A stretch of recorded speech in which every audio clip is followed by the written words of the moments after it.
My peoples, my peoples. Got some real good boxing on Saturday.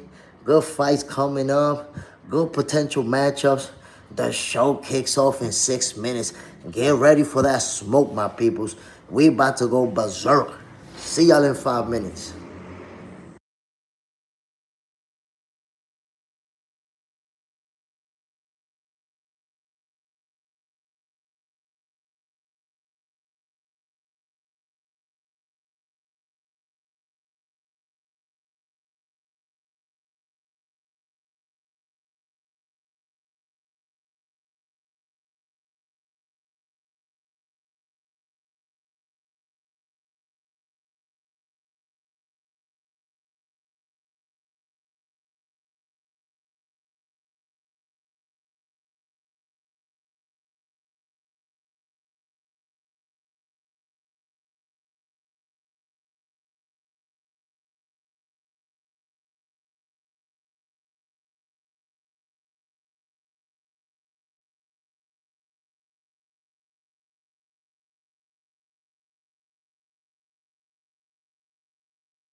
My people, y'all better be ready, man. We bringing this smoke for this episode of Boxing for Breakfast. It's going to kick off in 3 minutes. I'm super excited about it. We got lots of important things to address. See y'all in 3 minutes, yo.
Bam! My peoples. My peoples. Welcome to another episode of Boxing for Breakfast, where you get your healthy dosage of sweet science early in the morning. Y'all know what it is, man. We talking boxing. Let me kick this show off by saying good morning to everybody. Happy Monday. It's a beautiful day, my peoples. It don't matter if it's snowing, if it's raining, if it's hot, if it's cold.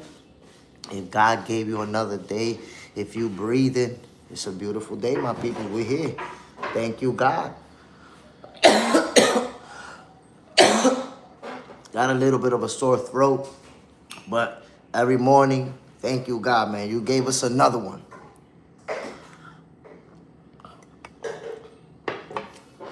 And of course, let me say good morning to everybody who's tuning in.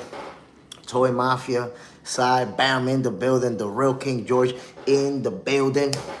Fellas, let's kick this thing off right away. We not gonna beat around the bush. We gonna get right into it. Brandon Figueroa, Nick Ball in Liverpool, they went at it on Saturday. And it was a heck of a fight. What a fight. You know, they went at it, pulled out the heavy artillery from early on. Now, I will tell you something that played out different than what I expected. I had a hard time predicting this fight. Actually, I did not make a prediction. I did not say who's going to win or lose. Why? And people ask me about it. I had a tough time trying to figure out who was going to be able to control the fight. Because I know that Nick Ball is a pressure fighter. He likes to bang it out. He likes to trade leather.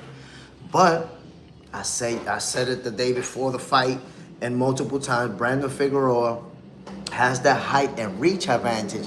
A lot of reach on Nick Ball, and he knows how to use it. He's a good combination puncher. He's good fighting on the inside. So I never made a prediction on this fight. Okay, my expectations were that Nick Ball was going to be applying the pressure. Nick Ball was going to be going forward. Brandon Figueroa was going to use his height and reach to try to control the distance. But I thought I was going to see him using that footwork. It didn't play out like that. Brandon Figueroa was applying the pressure from the first bell till the last bell. He was controlling the pace. He was controlling the distance. Nick Ball was mostly returning fire, responding to what Brandon Figueroa was doing. And it was a heck of a fight. Don't get it twisted. The lunatic librarian, bam, salute family. Nick Ball was making Figueroa head PEZ dispenser. Taiwan, Grand Rising, salute family, bam, 310. Man Roofs, bam, Grand Rising. The lunatic librarian. If Nick Ball would have made it to the final bell, I had it 10-1 going into the 12th. We had it differently, my brother. We had it different because Brandon Figueroa was throwing more punches and landing more punches. We had it different. I had Brandon Figueroa winning that fight. And in fact, I felt like they was going to rob him. Look at the difference in the way we saw it. I felt like, if he don't get the stoppage, he's getting robbed. But Brandon Figueroa was landing more punches to the body, was landing more combination. Yes, Nick Ball was landing some good shots. Bam, some good shots. Look what you said. His head. He was landing some good shots to the head. Nick Ball was head hunting. Really, the only thing that he was shooting to the body was that jab to close the gap. And it was a good jab to the body from Nick Ball. He was doing that. But the combinations, the lefts and the rights of the body, Brandon Figueroa all day long. And if you look at the punch stats, look at this, the lunatic librarian. I haven't seen the punch stats. I haven't seen it. I guarantee you that Brandon Figueroa threw and landed more punches. Throughout the fight. And you say you felt like he landed the more clean punches. Look at their face. That tells the story. If that was the case, how come Nick Ball, number one, was leaking out of his nose? Number two, both eyes swole up. The face doesn't tell the story that you're telling, my brother. Look at their face, both of them after the fight. How come Nick Ball looked more damaged? But I said it during fight night, and I'll say it again. If you're not being offered a title, you shouldn't even go to Liverpool to fight hometown fighters. You should not even go over there, because the announcers, now I caught on to it. When I saw Josh Kelly versus Bakr Murtasaliev, I was like, damn. The announcers, they was just calling the fight for Josh Kelly. They wasn't even saying nothing about Murtasaliev. Well, it was the same thing here. The same deal. At one point, one of the announcers was like, is Nick Ball winning on the cards? Like, what the hell? What you mean? Like, he's asking if their guy was winning on the cards. So that was weird as hell to me. I was like, oh man, I would never, if I was a fighter, go to Liverpool to fight. Because they don't call the fight, they call what their guys are doing. Taiwan, I was at the Figueroa versus Fulton fight. That's the first one, right? That was a good fight, man. They really went at it. But Fulton did win. Fulton got him. But it was a good fight. And, yo, Cool Boy is the only person to beat Brandon Figueroa. Now, this fight right here, I felt like Brandon Figueroa won it before the stoppage. But if you don't get the stoppage in Liverpool, bro, you're not walking out of there.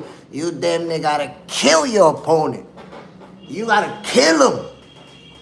You got the referee, the commentators, the crowd, and your opponent against you. You fighting everybody when you go to Liverpool. Taiwan, they was going to rob him. So I think that they had to give it to Cool Boy. The thing is, man, that if you think about it, it's one of those fights, man, where they traded leather. They both landed a lot of punches. At one point, Fulton got clipped with a real good shot. I remember he kind of got stunned. So there was a lot of swing rounds in that fight, bro. There was a lot of swing rounds that just could have gone either way. The lunatic librarian, it's just a difference of what we saw. I mean, that's the thing. When there's a difference of what we saw, then we have to look at the punch stats. We have to look at the punch stats, because if you're saying I got it 11-1 in favor of Nick Ball, then that means all the rounds that Nick Ball got out-punched, you gave it to him. He got out-punched. His opponent threw more punches, landed more punches. You still gave it to him. Had him with his back up against the ropes, landed more combinations. You still gave it to him. So the stats don't coincide with who you gave it to. And look, I'm not saying that Nick Ball didn't put up a good fight and didn't land some good shots. He definitely landed some good shots. But bro, if you land 2-3 good shots and the whole round I'm like this one, you bang, bang, bang, and I got you with your back up against the ropes, I'm like, look, the jab, the battle of the jab is no question who won it. There is no question. And I'm telling you, I have not seen the punch stats. And I guarantee you 100% Brandon Figueroa landed way more jabs. Way more jabs than Nick Ball. I saw Nick turning Brandon, landing clean shots, the jab, the uppercut. Brandon wasn't landing clean on Nick. But then that's what I'm trying to tell you, bro. You're saying that he wasn't landing clean. Why his face was like that at the end of the fight? Why his face was more... So here's what I'm trying to tell you. You saw what you wanted to see, my guy, because if he wasn't landing, then why their face, Nick Ball's face, was more damaged? Why? What happened there? So Nick Ball, you're right, bro. He was landing some clean shots. I'm not taking that from him because he put up a real good fight. But look at their face, bro. Nick Ball, if you don't watch the fight, right? Let's imagine for a second you didn't see the fight. We didn't see it. And we show a picture of both of them after the fight. You will say Nick Ball got beat up. That does not coincide with your Brandon Figueroa wasn't landing clean shots. had his nose leaking and both eyes swollen. How much more clean can it get than that? How much? So I think what you saw is that Nick Ball was effectively counter-punching with some good shots and catching them. Bam, bam, bam. You saw that.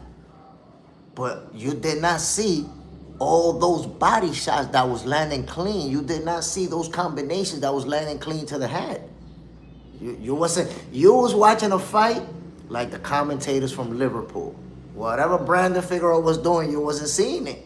He was putting all type of hands on Nick Ball throughout the whole fight. Not only that, dictating the pace. Nick Ball's back was up against the ropes constantly backing away. Nah, bro. The fighter that dictated the pace, that threw more punches, that landed more punches, lost most rounds in your eyes. That's crazy, my G. Look what's your only thing that you're clinging on to. He landed the cleaner shots. Bro, if I land 100 shots on you and you land 5 clean ones on me, I got you, bro. I got you no matter what you want to say. And I'm not saying that that's the ratio between them. But what I'm telling you is a lot more punches was landed by Brandon Figueroa. A lot. Like, if we look at the punch, I guarantee you I'm accurate when it comes to that. Taiwan, do y'all see when both team tried to fight Figueroa after the fight? Crazy. They was mad.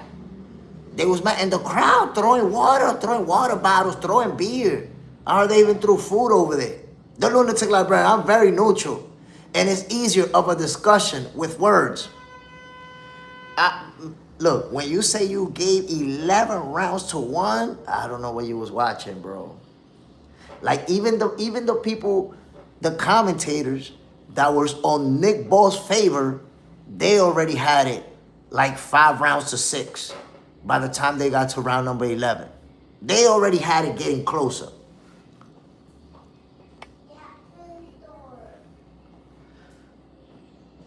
Frank Rice, I whoop Bad Bunny's ass. Figueroa would be harder to beat. Listen, my peoples. This was a very competitive fight. And I said it, Nick Ball has nothing to be ashamed of or nothing to feel bad about because he put up a good fight. And it was a real competitive fight. But who dictated the pace? Look. This was the lunatic librarian. I want you to see, look, this is the knockout punch. But look how that was in round number 12. Look at Nick Ball, both of his eyes. Look at his forehead. Look at his nose, crooked to the left. And you talking about they wasn't landing clean punches on him? My man's face was twisted up, my brother. Twisted, his face was pummeled. The lunatic librarian, round 1.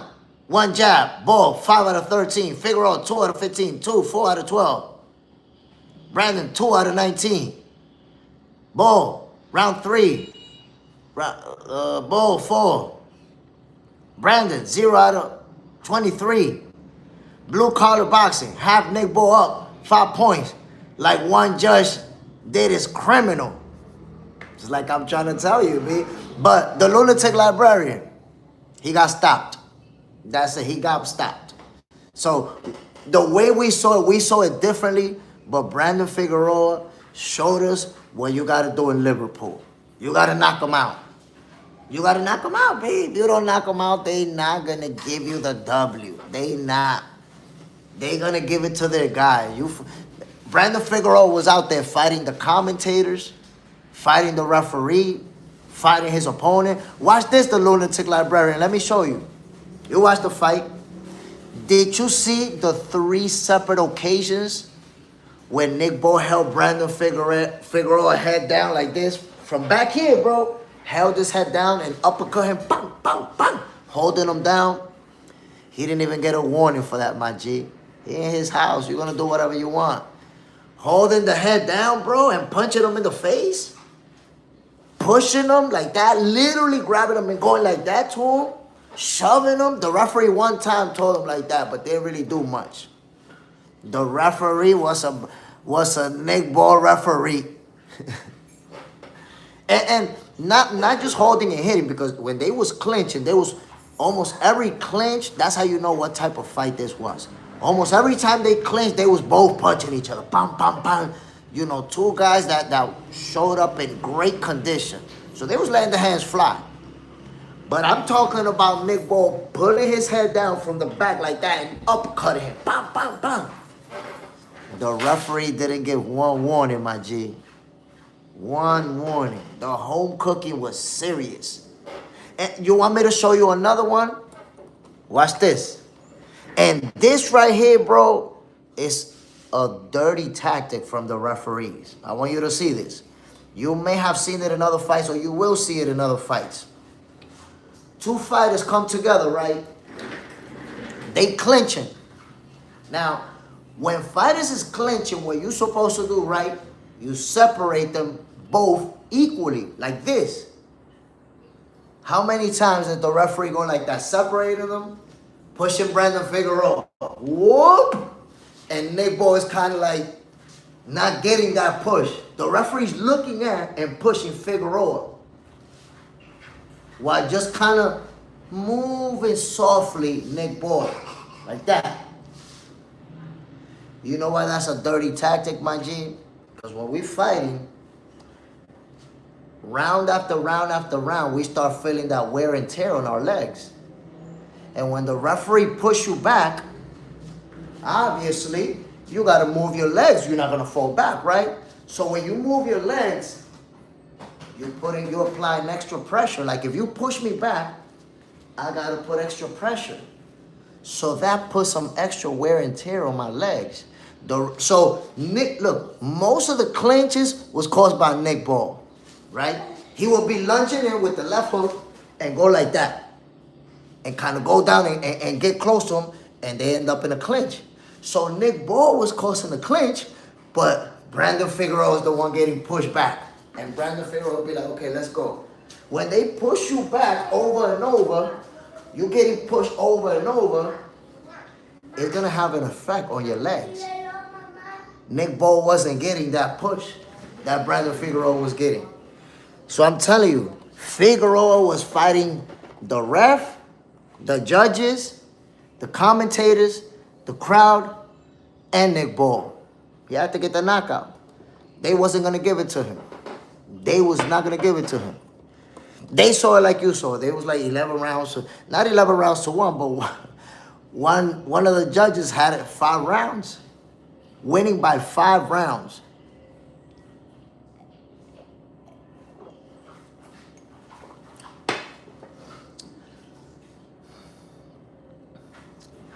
Blue collar boxing. I thought the ref gave Ball way too long to recover after the first knockdown. Even seemed to coach him. Bro, they counted to 10, and he got up and it was a little bit shaky. And what happened? He like, you okay? You okay? You okay? Gave him like 4 extra seconds. That's like a 14-second count.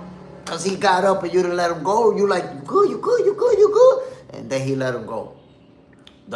Yo, matter of fact, even after the fight, you could see that the ref looked upset raising Brandon Figueroa's hands. Like, he didn't want him to win. God damn. And I'm going to tell you guys something that was funny about this fight. I want you to consider this. Oh, no, if they fight again, I promise you, Brandon Figueroa, no way he's going to go to Liverpool to give him that rematch. Hell no. Y'all going to have to come to the U.S. and fight me over here. But I'm going to tell you guys something interesting about that fight. I want you to think about this. And this was said by Brandon Figueroa's team. Check this out. I'm about to address that. Watch this. Before the fight, when Brandon Figueroa's team went to the locker room, Nick Ball's hands was already wrapped up. He was getting gloved up. They didn't allow his team to watch the wrapping. They were like, oh, the hand wraps is already on. Normally, if the other team didn't get to see you getting your hand wraps, they make you take them shits off and put them back on. I've seen it happen before. I don't remember if it was Naoya Inoue, the monster, that they made him take his shit off. Nah, take them shit off. You got to put them back on. You got to re-wrap. They make you wrap your hands again. think about this. In this case, they didn't make Nick Ball rewrap his hands. They left it like that. Cool story. They left it like that. Nah, Si, he wasn't trying to stack. It was perfectly legal. It was nothing wrong with it. But that's a different conversation. The team did not get to see Nick Ball's hand wraps because they was already done, right? And what did him and his team do right after the fight? Whoop, they booked it out of there with both of his gloves on. He didn't even take them off. This is why I said, you guys may recall, you've probably seen the video, the guy that almost killed his opponent, and then they made him take off the wraps, and the coach grabbed his head, and he didn't want the hand wraps to be seen, and it turns out that he had that shit on there. And he got banned from boxing. The point is, my peoples, after that last bout, you're supposed to take off your gloves. Both fighters supposed to take their gloves off and have them shit be inspected, both of them. How you finish a fight and you book it out of the ring with both your gloves on? We don't know. We don't know what's going on with your hand wraps. We don't know if you had some funny shit on there. He booked it out of there. What happened?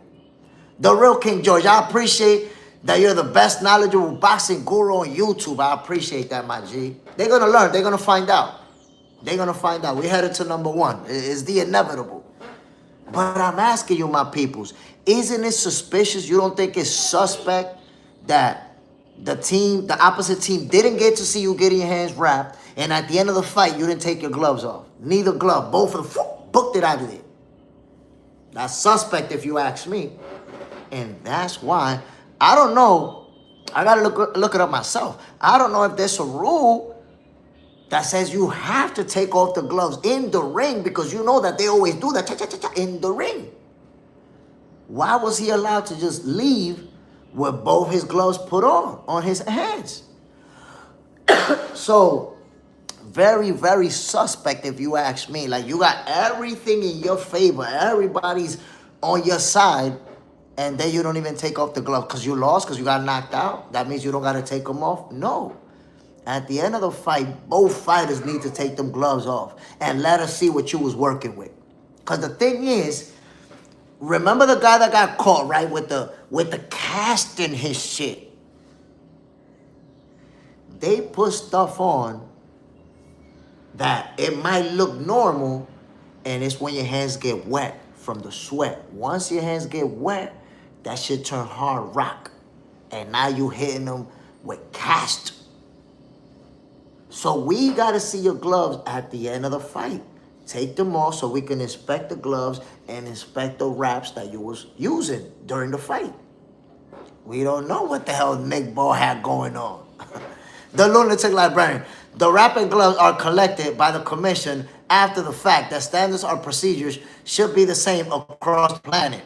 Of course, they're the same across the planet, my brother. But you're supposed to take them off in the ring. We're supposed to see what you was fighting with right now. Take them off and let us see. We've seen people get caught in the ring. We've seen it. We see people get banned from what they was wearing, get caught in the ring. So what you're saying, the lunatic librarian, it's an assumption. That's an assumption. Right now, you don't know that happened. You could do research about it. I definitely don't know that happened. We're talking about the lunatic librarian. I want you to consider this, my brother. I want you to consider this. You acknowledged the home cooking, right? You acknowledged it. That's something that is not even up for debate. So if we both know about the home cooking, why would we assume that they doing the right thing and they're checking them like they're supposed to when that's their guy, my brother? I'm going to assume that what they say, oh, yeah, behind the scenes, we saw it, and everything is so good. I'm going to believe you when you already showing me that you giving them that real home cooking? No, I'm not going to believe you. I need to see it in front of the cameras, in front of the world, my guy, because you already told me. You already showed me that there's some real good home cooking going on. Come on now. Now, watch this. The lunatic librarian, you see how you mentioned that the procedure that's supposed to happen? Well, they already showed me that they don't follow procedures because the other team didn't get to see the hands getting wrapped. Where was that procedure? That's a rule, my brother. Look how simple that is. In my one professional fight, those of you who don't know, I had one professional fight at 44 years old. For the 35-year-old, I took a L. They go the distance. I dropped my opponent. He dropped me. Now, I want you to think about this. I had one professional fight in a small venue, making my debut, fighting a guy who only had like 1 or 2 professional fights. So very low-level shit going on. And somebody from the other team was watching me getting wrapped.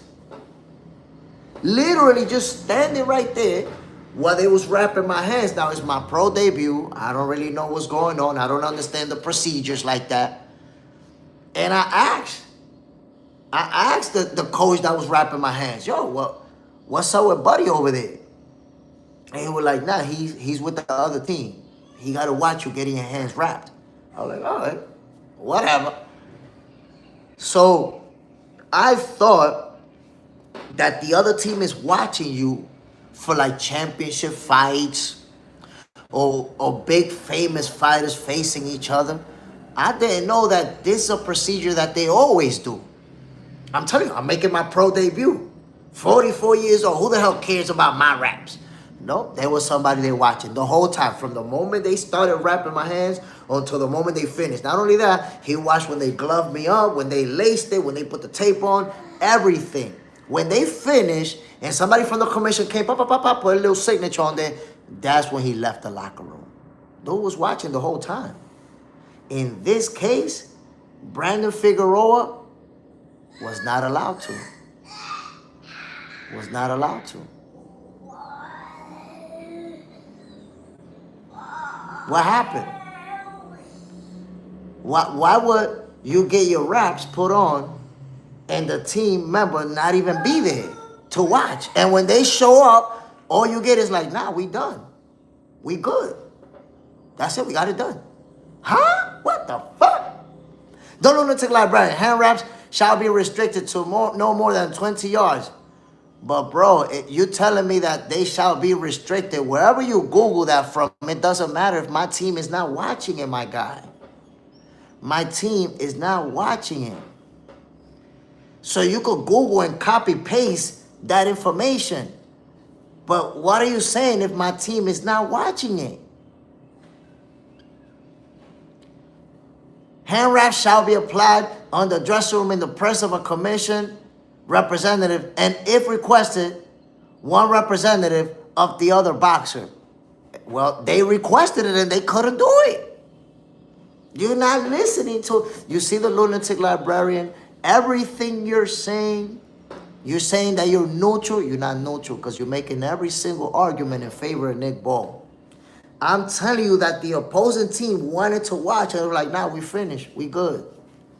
You know how many times I've seen people had to get re-wrapped because the team didn't see it and they're like, nah, we didn't see it. We need to see the wrapping. And they had to take it off and do it again in the presence of the team member that wanted to see it. I've seen it a bunch of times. But you fighting hard for Nick Ball, my brother. He got knocked out. Nick Ball got knocked out. No matter how hard you fight for him and you try to ignore the cheating or the funny thing, bro, you're not arguing. But you're fighting in Nick Ball's favor. Everything that you're saying, you had Nick Ball winning 11-1. You don't see anything wrong with the rap. You're sharing the rules in Nick Ball's favor. But I'm here telling you, I'm telling you, they say, yo, we was there to watch the rapping and they didn't give us an opportunity. They say, nah, we done. How we done? How we done? And we don't say, okay, this would have been the normal procedure. And I seen it. The normal procedure would have been, okay, you didn't see it, we take off the wraps, we don't want no controversy, and we re-wrap in your presence. That did not happen. Cool, it did not happen. At the end of the fight, you run out of the ring with both of your gloves put on. Jump, pound, bam, salute, my brother. How you leave the ring with both your gloves in your hands? What's going on out here? And now we have to trust that the commission is doing the right thing. Why would I trust the commission where I already know when you go to Liverpool, everybody's rocking with the hometown fighter? I can't trust the commission. If I'm the fighter, I want to see it right there inside the ring, in front of the world, in front of the cameras, in front of everybody. Not backstage where the commission is going to say whatever they want. That was the Nick Ball team. Everybody was with Nick Ball over there. That's not the people that I want to tell me after the fight, oh, yeah, everything is good. Everything was good. Nah, I don't want to hear that. I want to see. But ultimately, they couldn't take it from Brandon Figueroa. Ultimately, the winner is the guy who got the stoppage, went to enemy territory. Look at the referee, bro. The referee looked mad as hell to be raising his hand. Look at the referee, my people. The referee did not want this man to win this fight. And look, I'm going to tell you something interesting. The lunatic librarian that I want you to consider about this fight. Yo, the ref is mad as hell. Yo. He did not want. He did not want. Look at his face, bro. This guy did. And remember when Nick Ball got dropped the first time? This dude, first he gave him the 10 count, and then he counted like, he waited like 4 more seconds to let him fight. Like, you good? You good? You okay? You okay? Yeah? Okay, let's go. He made sure he was good. He was like, I'm not going to let you go get knocked out. Hold on 1 second. The referee couldn't save him. I want you to see that. The referee could not save him. But I think this is one of the things that tells the story about this fight. Whenever Nick Ball landed, and this makes sense. This is normal, right? Whenever Nick Ball landed a good shot, you will hear the crowd going crazy. And when Brandon Figueroa was landing his shots, everything was quiet. Bro, the overwhelming majority of the fight, the crowd was quiet. They had their little moment, and then back to quiet. Most of the round, quiet. 1, 2, good shot, quiet again. If I could quantify it, I would say for 70% of that fight, the crowd was quiet.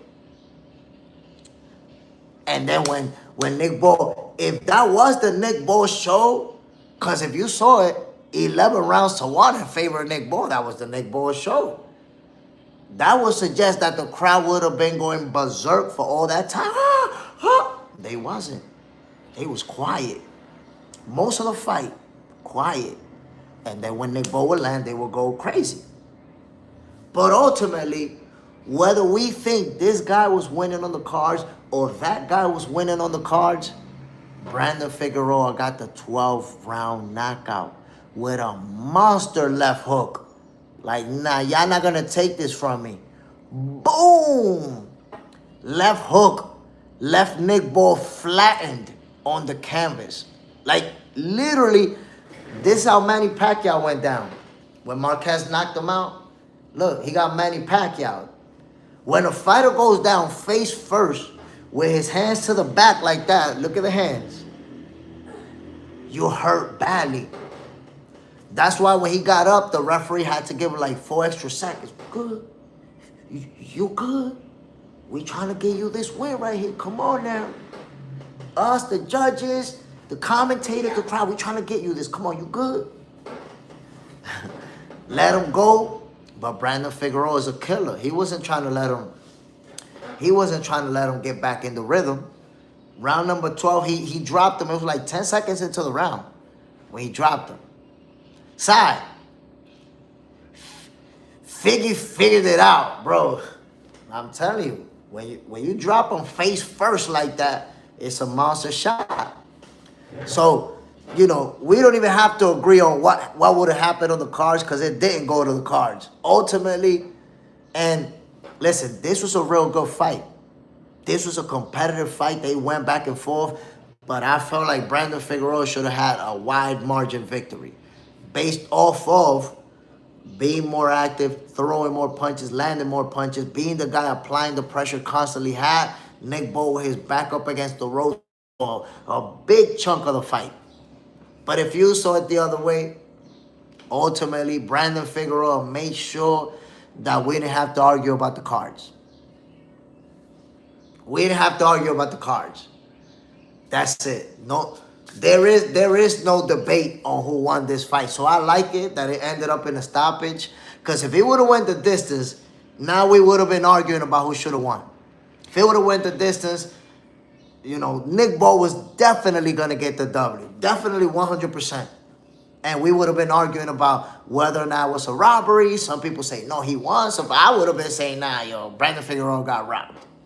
So Figueroa took that argument out of the equation. He beat him. He knocked him out. Got the stoppage. John Pound rematch. Won the outcome. Now I got Figueroa in the rematch. If they rematch, I got Figueroa.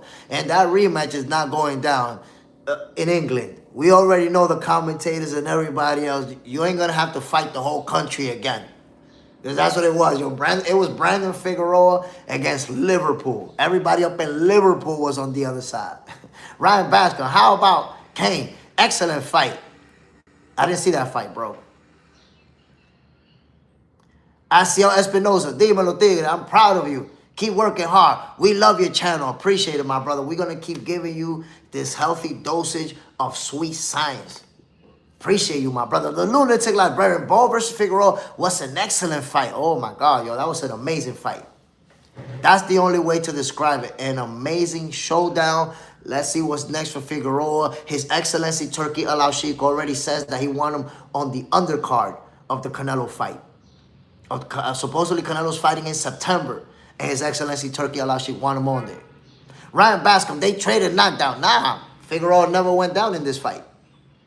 Brandon Figueroa never got dropped. He dropped Nick Bo with a brutal left hook. Nasty. And then after that, you know, a barrage of punches. Punches in bunches. Ended him. Had him. Yo, look. First he got him like this. Face first.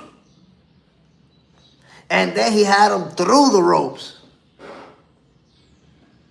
Through the ropes.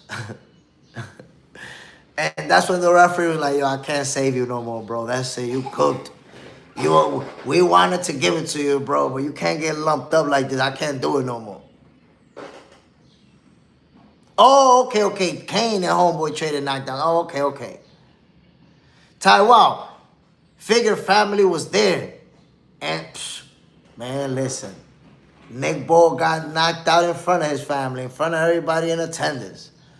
My people, let's segue into the next one. This is super interesting. Super Bowl Sunday.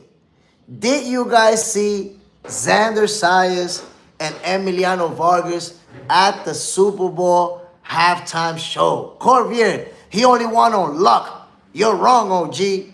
I mean, I don't know why would you think that's luck. The guy's been pressing the action for 12 rounds, going forward, throwing punches, throwing and landing more punches, and finally caught him with a devastating left hook. And after he dropped him and had him face first in the canvas, he got up. The referee gave him extra time, little home cooking, and then beat him up into a stoppage. Ain't nothing luck about that, bro.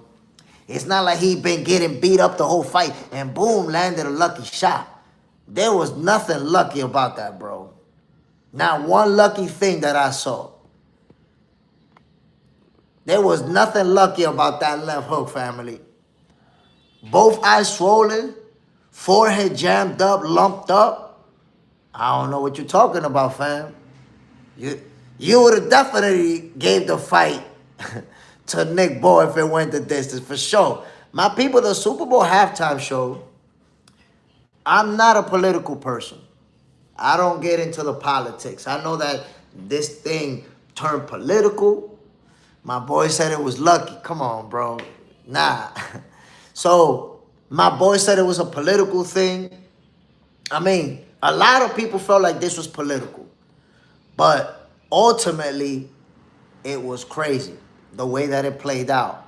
Xayas and Emiliano Vargas actually got to participate.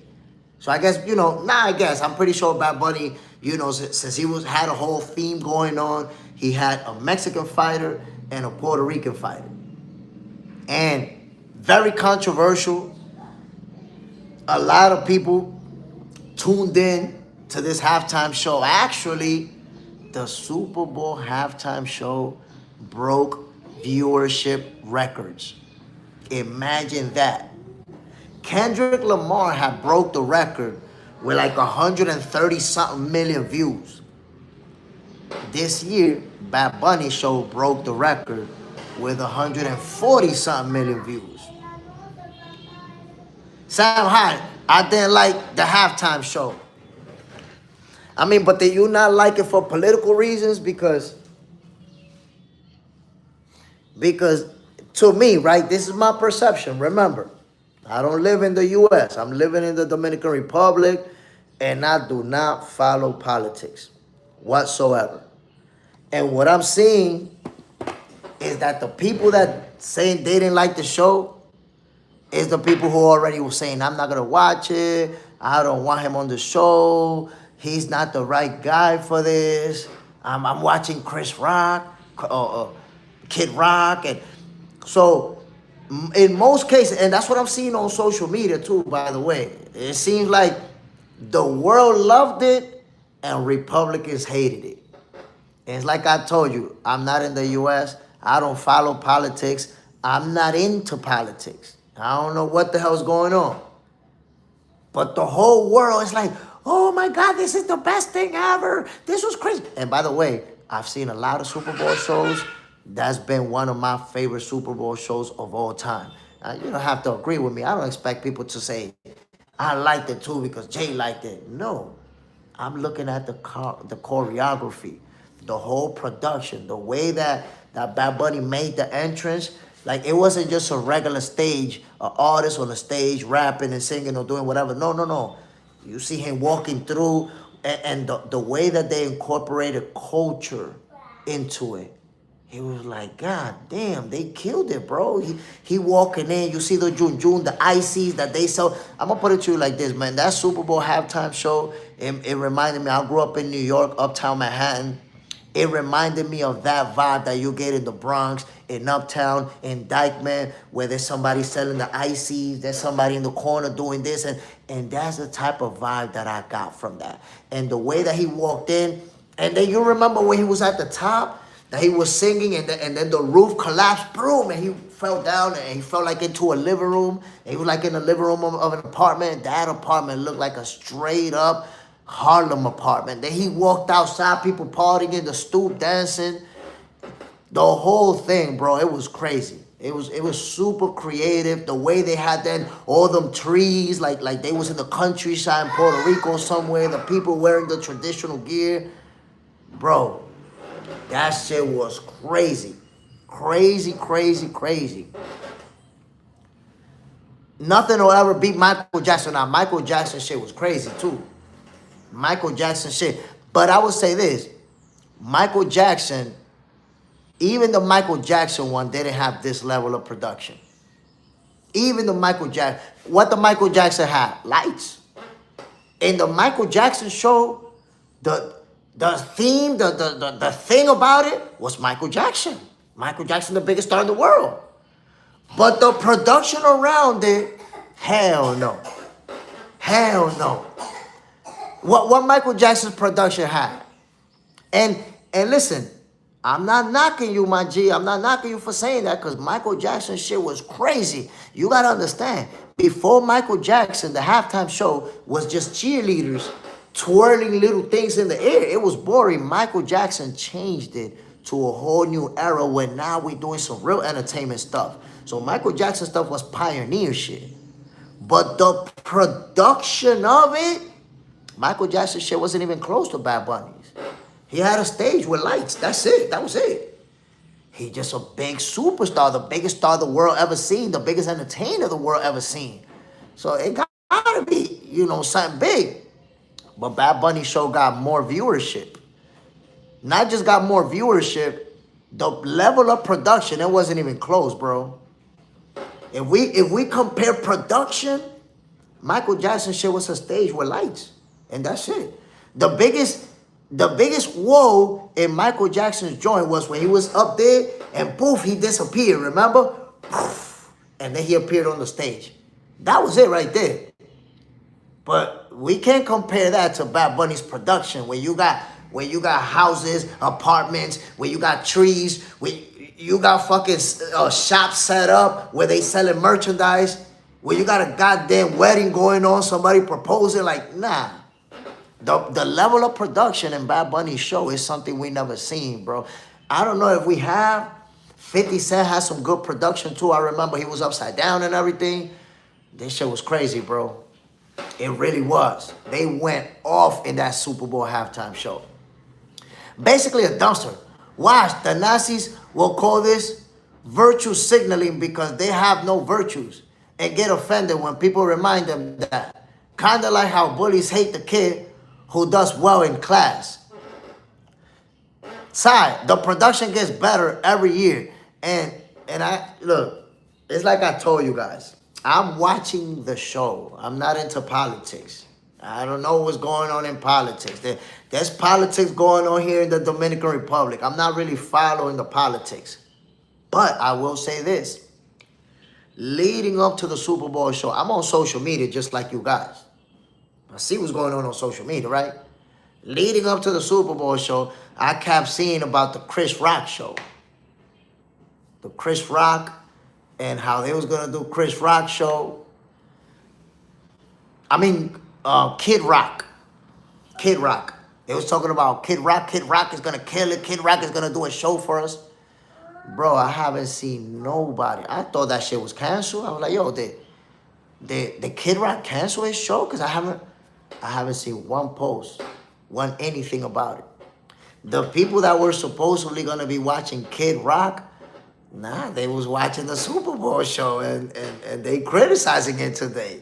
So, and now somebody hit me up and like, yo, Jay, Kid Rock got caught lip syncing.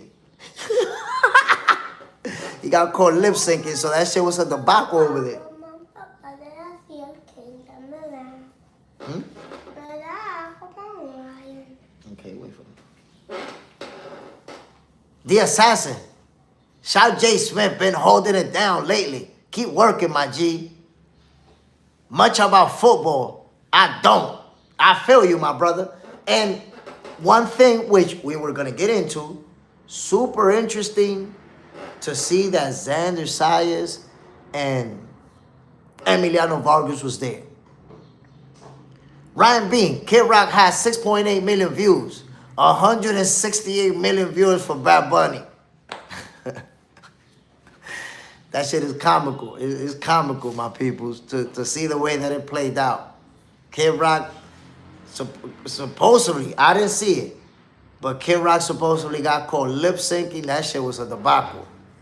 You don't want to get caught lip syncing on what's supposed to be the biggest show that you like. Kid Rock don't even remember when's the last time he had millions of viewers. And he get caught lip syncing? Crazy. Joel Blackwell, Prince was the best. When it comes to who was the best, it's always going to be about opinion. A lot of us are going to say Michael Jackson was the best because he's the best entertainer ever in most people's minds. But it's always going to be opinion. But Bad Bunny did break the record for viewership. So they watch Bad Bunny more than Prince, more than Michael Jackson. Bad Bunny broke all viewership records. That was crazy. And Xayas and Emiliano Vargas got to participate. They got to be there. They got that publicity. Those millions and millions of people. Listen, there's millions of people who don't watch boxing who got to see those two boxers. And just because they saw them right there, they Googled it. And who's these guys? And they know them now.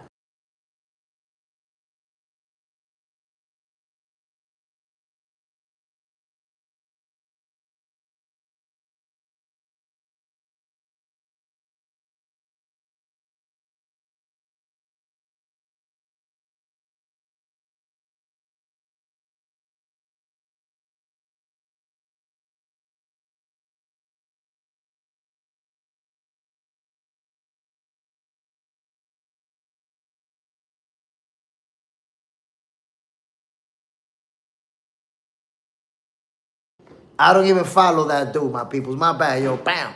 I don't even follow, because Kid Rock, the type of music that he does is not my music. But I've seen about his lyrics.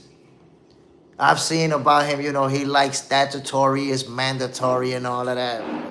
That's what he's into, my peoples. I don't know. My peoples, I'm going to take a quick commercial break because we're going to segue into the next topic. This is controversial, but ultimately, we talking boxing. There was two fighters that was over there, and that's why I wanted to talk about it. It was interesting the way that it played out. I know there's people that hated the Super Bowl show. Side, pedo lyrics. Shit, man, that's crazy. But what can I tell you? Two fighters were at the Super Bowl, Xayas and Vargas. They got a lot of exposure, even though you saw them for only 2-3 seconds. But they got that exposure. Millions of people got to watch. Now I'm grabbing that hydration, my people. Let me get this hydration real quick. And this is gonna be the next topic of conversation, y'all. Canelo Alvarez says that he wants his rematch with Terrence Crawford. And he said something funny that I felt it was funny.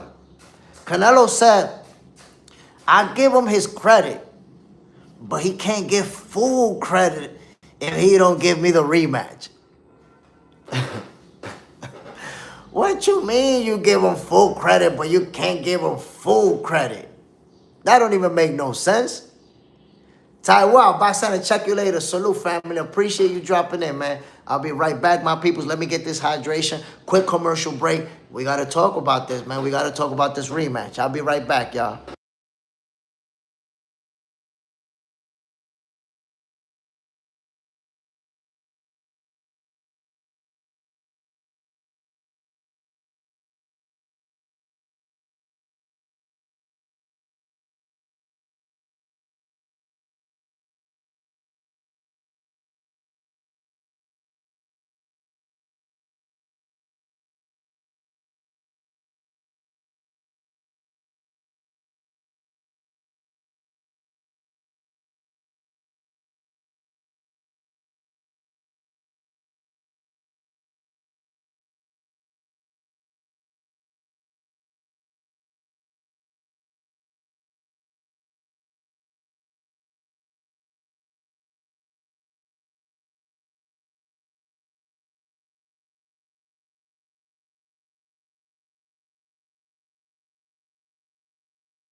My peoples, we back in the building. Back in the building, my peoples. John Parham. But should do it, in my opinion. A nice bag. Side. John Parham, of course, he would say that after a loss. Bud moves up 2 weight classes, though. Side. Now, he don't get full credit. That's crazy. So, I'm going to have to disagree with you on that, John. And I'm going to tell you why.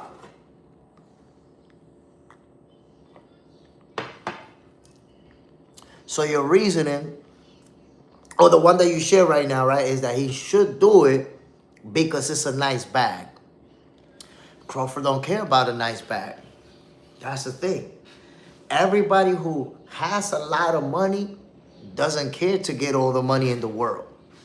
Everybody doesn't care about, I need a bigger bag and another bag. Everybody, that's why I say there's fighters who they have enough money that they don't care about getting another big bag. They good with the bag that they already have. Think about it.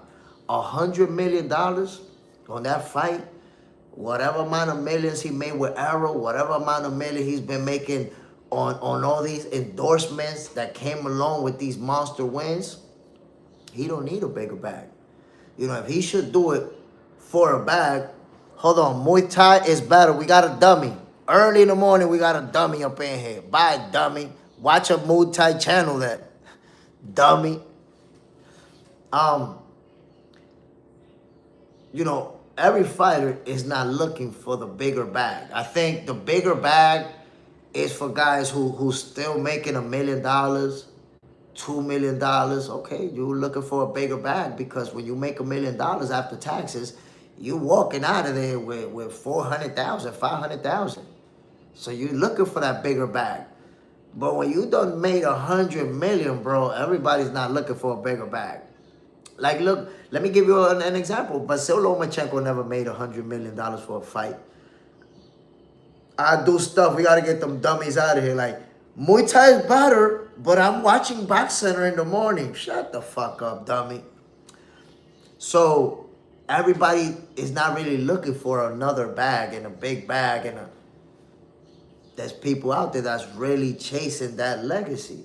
Crawford acquired the status that he wanted. He don't need a bigger bag. So if the reasoning behind Crawford should come back is a bigger bag, that's off the table with the type of money that he already has. Now, if he was hurting for money, then I would say, man, he could come back and get a bigger bag and be good, be on the plus side when it comes to the money. But when you got generational wealth like Terrence Crawford got, he ain't even thinking about another bag. And something interesting that he said, which it makes me respect him. I want you to think about this. Noah Jimenez, salute. I want you to think about this. When he first fought Canelo Alvarez and beat him, he was like, if they want the rematch, they're going to have to give me $100 million. That's the first thing he said. But then he changed his mind. And he said, yo, I'm not coming back. I'm not coming back. That's it. I'm retired. Officially announced his retirement, did a retirement party and everything.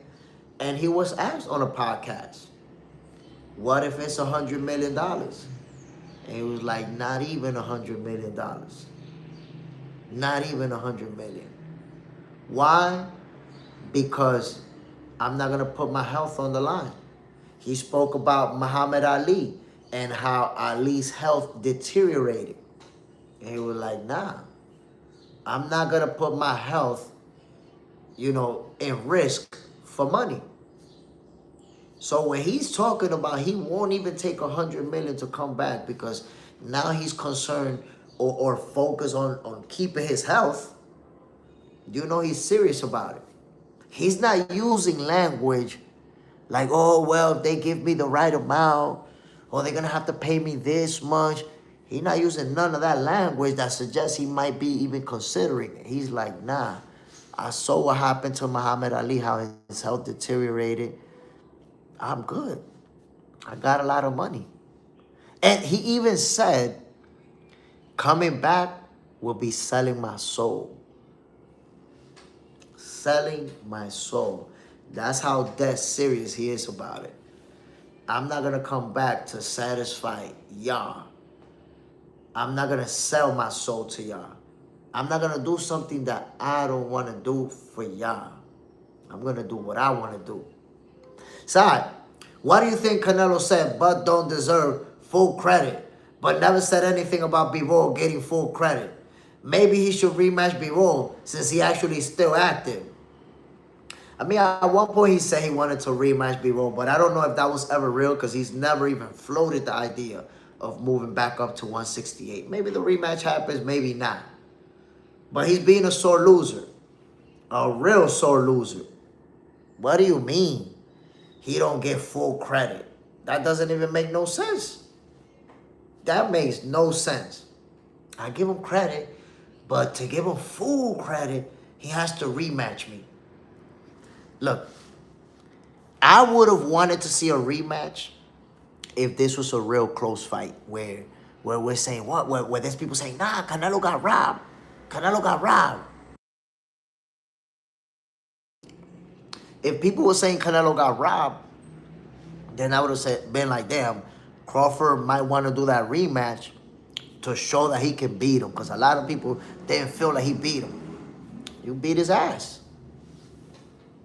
You beat him convincingly. Beat his ass convincingly. Now, here's the funny part about that. I'm going to tell you guys what's the funny part about that. The reason that there was no rematch clause on this fight is because they thought Canelo was going to knock him out. They thought Canelo was going to beat him up. And Crawford wasn't going to get a rematch.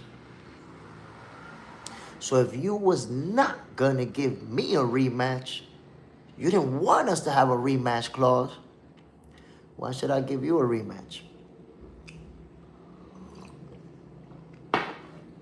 Easy. You wasn't going to give me one. Crawford wasn't going to get a rematch. So why should he give Canelo a rematch? When he beat his ass, whooped his ass. It's a no-brainer. It's a no-brainer. Now, if I need the money, if in the first fight they only pay me $2 million because I got to prove myself and I need the money, I'm going to give you the rematch so now I could get the real bag. But if I made $100 million in the first fight and you didn't put a rematch clause in the contract because you thought you was going to whoop my ass and it went the other way around, I'm sorry, fam. I don't need to give you a rematch. I whooped your ass convincingly. You wouldn't have given me a rematch. I'm going to return that energy. I'm not giving you one. It's a no-brainer. Sad. But I watched boxing back before my time. But I wasn't in the landscape back in the 90s and early 2000s to know the politics. The assassin. I'm okay with Bud not giving Canelo a rematch. I'm sure Canelo wouldn't give Crawford a rematch if it were the other way around. Of course. Joel Jimenez, facts. Of course. Crawford wouldn't have got a rematch. Believe me, he would not have gotten a rematch. So, there you have it. He don't have to give a rematch. Especially the way that he won the fight. He won the fight convincingly. He won the fight. You know, it wasn't something that... it's not even up for debate. There's nobody out there arguing about who really won this fight. There's nobody out there saying, yo, Canelo got robbed. Canelo should have walked out of there with the W. That conversation doesn't exist. We all know who won the fight. We all know who won it convincingly. That's it. There you have it. I do stuff, Canelo getting that karma for not fighting Benavidez. You see what happens? He ducked Benavidez with Mauricio the goofball Sulaiman's blessing. Okay, now look what happens. You can't get a rematch, buddy. No Jimenez. I think Terence Crawford this time will murder Canelo. I'm telling you, there will be no this time. There will be no this time. Canelo won his rematch. He not getting it. And I think the same way. Now Crawford may have stopped him. May have become the first guy to stop Canelo Alvarez in a rematch. But we're not going to see it. It's not going to happen. The first fight was enough for all of us to know who's the better fighter. And I ask you, who's better? Who's better out of these two guys? There's only one answer. Terence Bud Crawford. That's the only answer. So now he's retired. Franchise. Salute, family. Bam! So now he's retired from the sport of boxing. And Canelo's like, nah, I need a rematch. I need a rematch. Your ass is cooked. You need a rematch? Go give Bivol a rematch. He whooped your ass too. Go rematch him. Because Crawford has already made up his mind about this retirement. No matter how much people try to press him about coming back, Terence Crawford not coming back. Honestly, yo, I don't think so. Once he get on camera and says, you could offer me $100 million, I'm not taking it. I'm taking care of my health. I saw what happened to Ali, how his health deteriorated, and other fighters, how their health went downhill. I'm good right now, got money. I'm not going to sell my soul. When you using that vocabulary, that you're not selling your soul, That's it. He convinced. He already convinced himself, like, I'm done, I'm good, I accomplished everything I needed to accomplish. I'm good. The assassin. It would be nice to have somebody stop Canelo. Jay Smith, you see Canelo chin holding up? When will we might see him get dropped? I think Benavidez could knock him out. I think if he would have fought Benavidez, he may have got knocked out. Honestly. Sai agrees. No Jimenez. Crawford is about his kids and his family. Now he's not worried about fighting Canelo no more. That's it. Canelo's done. I mean, as far as a rematch with Crawford, he's done. He's cooked. That rematch is not happening, my peoples. He could forget about that. Let's move on to the next one, my peoples. Check this out. Check this out. I'm excited about this one. Excited about this one. Curmel Moulton will be fighting on February 28th. Elijah Pierce is going to defend his title, and Curmel Moulton is going to be on that card. Telling you guys right now, Curmel is one of my favorite young fighters right now. If you watch Curmel, you already know this kid is going to be a world champion. Like, there is no getting around it. Curmel's going to be one of those guys who becomes a world champion, who unifies titles, who conquers in multiple divisions. He's going to accomplish a lot. Like I told you, one of my favorite young fighters right there. So I'm always excited to watch him, to watch his fights. I've been upset before because some of his fights didn't get televised. And it's like, damn, this kid can fight. This kid is special. Why he's not on TV like he's supposed to? I think that this time around is going to be one of those where his fight does get televised. But I'm super excited about Curmel Moulton, man. I like to follow fighters from early in their career, as early as possible, because I get to see that development process. I get to see as they get better. I get to see when they bring new tools that they already acquired during this training camp. And one thing about Curmel, the way that he's preparing is so that he can be a special fighter. He is a special fighter already. But this kid is always in the gym. This kid is always training. He, obviously, he's being backed by Floyd Mayweather. And he's developing training habits that are directly from Floyd Mayweather. You guys have heard about it. I'm sure you guys heard about Floyd Mayweather training harder than everybody else, more than everybody else. Curmel is developing into that. He's one of those fighters who don't even got a fight lined up, don't got an opponent yet, and he in the ring, sparring. He's outside road work, running, working out, shadowing. Like, he's doing all these things throughout the year. No days off. No lacking. You're never going to catch Curmel lacking. Just like you never seen a picture of a fat Floyd Mayweather, you ain't never going to find a picture of a fat Curmel Moulton. You're never going to find a picture of a out-of-shape Curmel Moulton. Because this kid is really hungry like that, man. And he really developed training habits that, you know, he trying to emulate Floyd Mayweather. And you know that Floyd ain't going to be backing or supporting no goofball. If Floyd is right there with him, you know what that means, right? Floyd ain't about to be wasting his time with somebody that's going to embarrass him or make him look goofy. Side, Curmel stays working. Curmel versus Zay Quinn in the pros. I think we're going to get that eventually. That's going to happen. We are going to get Curmel Moulton versus Zay Quinn Moses at one point or another. The assassin, I like Curmel. I want to see him put paws on Kirk Cousins, Zay Quinn. That's going to happen, bro. That is going to end up happening. And you know that Zay Quinn Moses gave Curmel Morton his last defeat as an amateur. They was both on Team USA, trying to get to the Olympics. And last Curmel Morton fight in the amateurs, he lost to Zaquin Moses. So they're going to see each other in the pros, man. And they're both going to be big stars. They're both two special fighters. Special fighters. Noel Jimenez. Curmel is a venom to anyone. I do stuff. Curmel is a good fighter. I hope they promote him good. The assassin.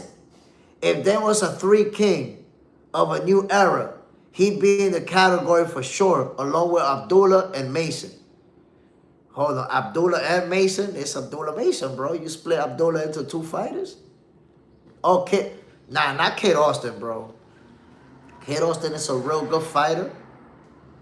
I like Kid Austin, even though he didn't want to fight Shakur, and it looked like they don't want to fight Abdullah Mason either. They ducking him. But you know what? Kid Austin can't fight. I got to give him his respect. Kid Austin can't fight, man. He really good. He a real good fighter. Shaggy, happy Monday. Let's talk boxing. Salute, family. Bam. I lost $10 last night. It happens, bro. I'm glad I didn't put no money in. I had New England winning the Super Bowl. They got cooked. Side, Kid Austin gets dog walked by Abdullah. I believe that. I believe Abdullah Mason put the Swiss, the Dre, and the Apple Beach on Kid Austin. And you see that his father was like, we'll fight Abdullah Mason, but we need $10 million, which actually means we don't want nothing to do with Abdullah Mason. And we're going to ask for an amount of money that we know we're not going to get. They don't want that smoke with Abdullah. Now, if you think about it, Kid Austin's last win was versus Tevin Farmer, and he absolutely obliterated Tevin Farmer. Beat him up. Like, Tevin took a couple of L's in his career, but he's never been just pummeled and just brutalized that way. Completely just dominated. So Kid Austin's last win was a real good win. Let's see what's next. You fought Tevin Farmer, a former world champion, a guy who's held the title. What's next? Because that's the thing. You get to a certain level in boxing where you can't backtrack anymore. If you stop Tevin Farmer, what are you going to do next? Who are you going to fight? You got to show us. We got to see Kid Austin fight somebody that's a real threat, because Tevin Farmer was supposed to be, and you obliterated him. What's next? When are you going to have Abdullah Mason fight for a title? And the funny thing about it is, Abdullah Mason is a world champion. How? That's the world champion. That's the A side. And you talk about, we want $10 million to fight Abdullah. Shut your goofy ass up. Don't mean you want $10 million. Just get in front of the camera and say, yo, we don't want nothing to do with that kid. Be honest. Just say you don't want to fight the kid. But Kid Austin is going to be on the spot, my peoples. Remember, I told you this. Because when you coming up and you winning and you getting good wins, people start expecting, okay, when you're going to fight for a title. When are you going to fight somebody for a title? Cool story. You're good. We know you're good. When are you going to show us that you're willing to fight the top dogs and beat one of them? So Kid Austin, there's going to be pressure on him and his pops to finally fight for a title. Y'all got out of the fight with Shakur Stevenson. Cool. Y'all didn't make that fight. Kid Austin got sick. But I haven't seen y'all say, okay, now we healthy again. Let's fight Shakur. Or let's fight Abdullah. Or let's fight one of these world champions. I haven't seen it. I got to see it from Kid Austin already. Side, I want to see Abdullah next fight and see how he can fight more to advantages. He did a lot of standing and banging when he didn't need to versus Noakes. So I got to tell you this, Side. He needed to versus Noakes, bro. He needed to. And I'm going to tell you why.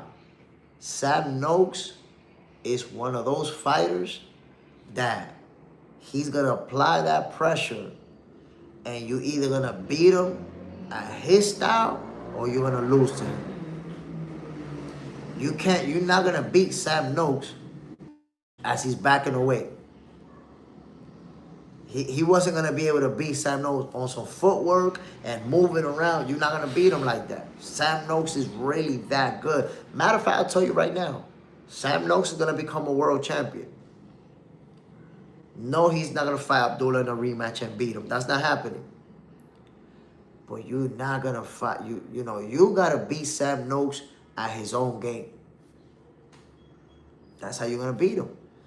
He had to beat him at his own shit. He had to elevate his game. There's some fighters that they're that good going forward. They apply that constant pressure. They got power, and they're going to land those shots on you. So if you decide, I'm going to use the ring against this guy, it's going to be a problem. Oh, he talking UFC. I need you to go to a UFC YouTube channel. This is a boxing channel. If you didn't know that, that's because you're a dummy. Let that dummy go to a UFC channel. Side, I thought he could have used the ring and jab and still won rounds cleaner, but that's how I saw it. Nah, I feel you. But I don't think if he would have went into movement and allowed this guy to apply the pressure on him, I think he would have took an L, bro. I think he would have took an L because Sam Noakes is that good. The Assassin, I really hate that style where fighters constantly backing up. Like Kelly, when he beat Backroom, they just keep backing up. I'm going to be honest. I felt like Backroom won that fight. Honestly, I felt like Backroom Mortazaliev won that fight. Not just because Kelly was constantly backing up, but because Backroom Mortazaliev was throwing and landing more punches. And then, obviously, applying that constant pressure. But we already know, in England, you're not getting a decision. You got to kill the hometown fighter or knock him out. Brandon Figueroa showed us. I knocked him out. They can't take it from me. You're not going to get a W in England. Boxing. On the cards. You're not getting it. Side, Kelly was on some BS, but he did way better than most expected. No, he did very good. I don't think he won. When that last bell rang, I didn't think he won. You see a draw, I could have took a draw. I could have accepted a draw. Because I would have said, you know what? Even though he was backing up the whole time and being chased around the whole time, he landed some good counter punches. I'll take a draw. But him winning, that shit was crazy. That shit was crazy. And then this fight, Brandon Figueroa and Nick Ball, that's when I realized, oh shit. That's how they get down in England. That's how they call the fights. That's how they judge the fights. I already feel like for a fighter to go to England and beat the hometown guy is probably the toughest place to do it. England got to be the toughest place for you to get a decision against a hometown fighter. Because they be having the judges in favor of the hometown guy. They be having the commentators in favor of the hometown guy. The referee in favor of everybody. It's like a collective effort. We all against you. Brandon Figueroa had to beat the entire Liverpool. Even after he stops the guy and they get mad at him for celebrating. Throwing water, beer into the ring. Nick Ball's calling to want to fight him. What are we doing? They sore losers. They couldn't even handle that they guy got knocked out. The Assassin, that's the type of fighter that puts me to sleep. Salute to him for the knockdown. He did good, but the style is BS. I mean, I have to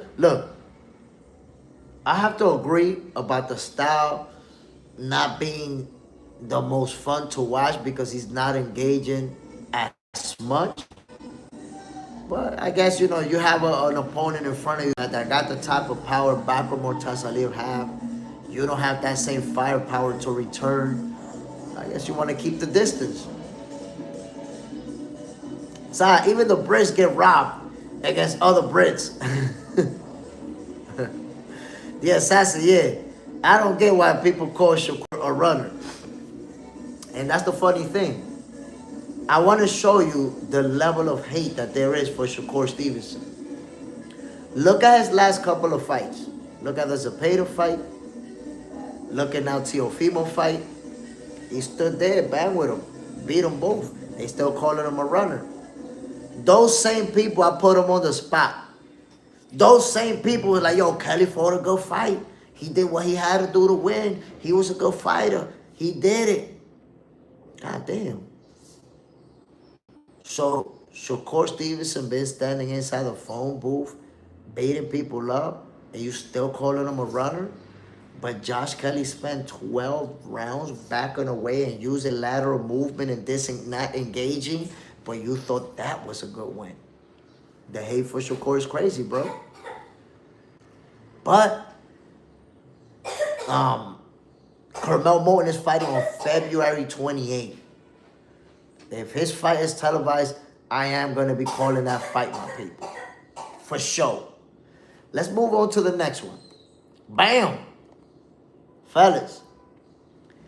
Devin Haney says Shakur Stevenson is a tremendous fighter, but I could beat him. I could beat him. Devin Haney feels like he could beat Shakur Stevenson. We were just talking about it. The hate that Shakur Stevenson gets. I find this very interesting because we already saw Bill Haney express interest in this fight. We already saw Devin Haney posting about it.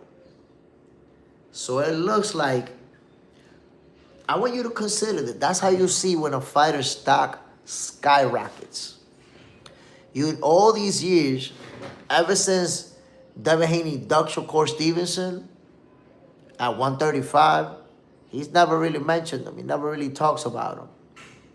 But after Shakur Stevenson beat Teofimo Lopez and his stocks skyrocketed, now you're seeing Devin Haney mention him. Now you're seeing Devin Haney post about him.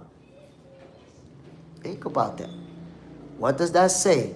Now that Shakur Stevenson, star power went like this, people now are more willing to fight him. They know it's going to be a bigger fight, a bigger payday for everybody. Everybody's getting a bag. Now you're going to see people be interested in fighting Shakur, and that includes Devin Haney.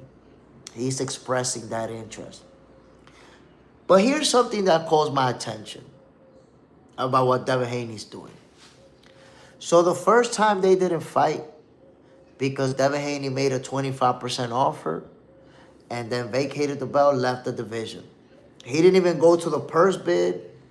Didn't face his mandatory, who was Shakur, preferred to leave the division, right? So it's like, take this 25 or we can't fight. They ended up not fighting. But now, even though Devin Haney's calling for Shakur, what is he saying? That he want to fight Keyshawn Davis first, little bro first, and then Shakur. So I ask you guys, if Devin Haney want to fight Shakur Stevenson, why he don't just say, I want to fight Shakur? Why he got to fight Keyshawn first? Why are you trying to fight somebody else first? It's like there's always a condition to fight Shakur. So that's why I question it. You're saying all over social media that you want to fight Shakur. Cool. You're saying that you know you could beat him. Cool. Why you want to fight Keyshawn Davis first? Why? I don't understand it. One bit. The assassin, Shakur fights back. He stays touching you. The assassin, I don't think that fight sells. That's one of the biggest fights in boxing, my brother. There's not a lot of fights in boxing. Trust me, there's not a lot of fights in boxing that sell more than this one. It's one of the biggest fights in boxing, bro. If they do that fight this year, it's the biggest fight in boxing. I promise you. Look, they said Shakur versus Tio wasn't going to do numbers. And that shit did great. And it sold out the venue. That fight, that's a big, big fight. Both of them, their stocks skyrocketed. Remember that win that Devin Haney got versus Norman Jr. in devastating fashion? A beatdown? Well, his stocks skyrocketed. Devo Dev. And now, Shakur Stevenson put the beats on Teofimo Lopez. His stocks skyrocketed. This fight does numbers, my brother. Whatever venue they fight in, sold out. The numbers, crazy. I'm telling you. COE Films. Can't fool is Jay. Can't fool us, Jay. I just think it's, to me, right? It's at least interesting that Devin Haney's not saying, Shakur, I want to fight you. Instead, he's saying, I want to fight Keyshawn Davis first. I want to fight Little Brother first. And then I want to fight Shakur. What you mean? That sounds like you trying to just gain clout. It's always some type of condition to fight Shakur. First, it was a 25, take it or leave it offer. Now you want to fight Keyshawn first. You want to fight Shakur, why not just fight him? Why is that condition that you gotta fight somebody else first? So to me, honestly, I'm not sure that he wanna fight Shakur. Once you put a condition in front of it, I'm not sure if you really wanna fight him. Because if you did, you would right now be saying, yo, come up to 147 and let's fight. He don't wanna fight Shakur next. You want to fight somebody else next. If you really wanted to fight him, you would be like, yo, Shakur, come to 147. Meet me over here. We fighting. I'm not seeing that. I'm not seeing that level of interest in making that fight. Franchise, if Keyshawn does fight him, I got Haney. More championship rounds. Look, man, Devin Haney would definitely be the favorite against Keyshawn Davis. Not just more championship rounds, more overall experience. I think that could be a real good fight. But Devin Haney is going to be the favorite if it happens. But I'm just trying to figure out, why are you saying, I want to fight Shakur, but I want to fight somebody else first? Why don't you just want to fight Shakur and that's it? The Assassin. I'll be honest, Jay Smith. I wouldn't watch that fight. And I stream fights. They just gonna jab to a boring 12-round fight. The Assassin, you don't believe that. You don't believe that you're not gonna watch that fight. You reach a new level of cap, my brother. Not one itty-bitty bit in your soul believes that you're not gonna watch that fight. Don't do that to yourself, man. You will definitely 100% without a shred of doubt watch that fight. You sound like the people who were saying, Canelo versus Crawford, there's weight classes for a reason. I'm not going to watch that fight. You think that they didn't watch it, bro? You really think that those people, the people who told me that they would never watch that fight, you think that they didn't watch it? It's the same thing. You're saying that you 100% tuning in without a shred of doubt. COE Films, Jay, nobody wanted to talk about how he ran out the ring after Devin went in the ring and faced off with other guys. He knows there are levels. It was Devin who ran out the ring. Hold on. Devin ran out the ring. Shakur went in there trying to do a face-off. This motherfucker ran out the ring. Pew! He booked it out of there. He want nothing to do with doing a face-off with Shakur. That shit was funny. That shit was funny. Because as he was leaving, this nigga was leaving. He was like, I'm number one. Pew! And Shakur was like, not for long. Not for long, buddy. So Shakur been chasing Devin Haney. He been trying to make that fight. And Devin is like, yeah, I want to fight Shakur, but I want to fight Keyshawn first. It's like, you always put in a condition, bro. You always put in a condition to fight Shakur. First, you did the 25% thing. and ran off the division. Straight up duck Shakur.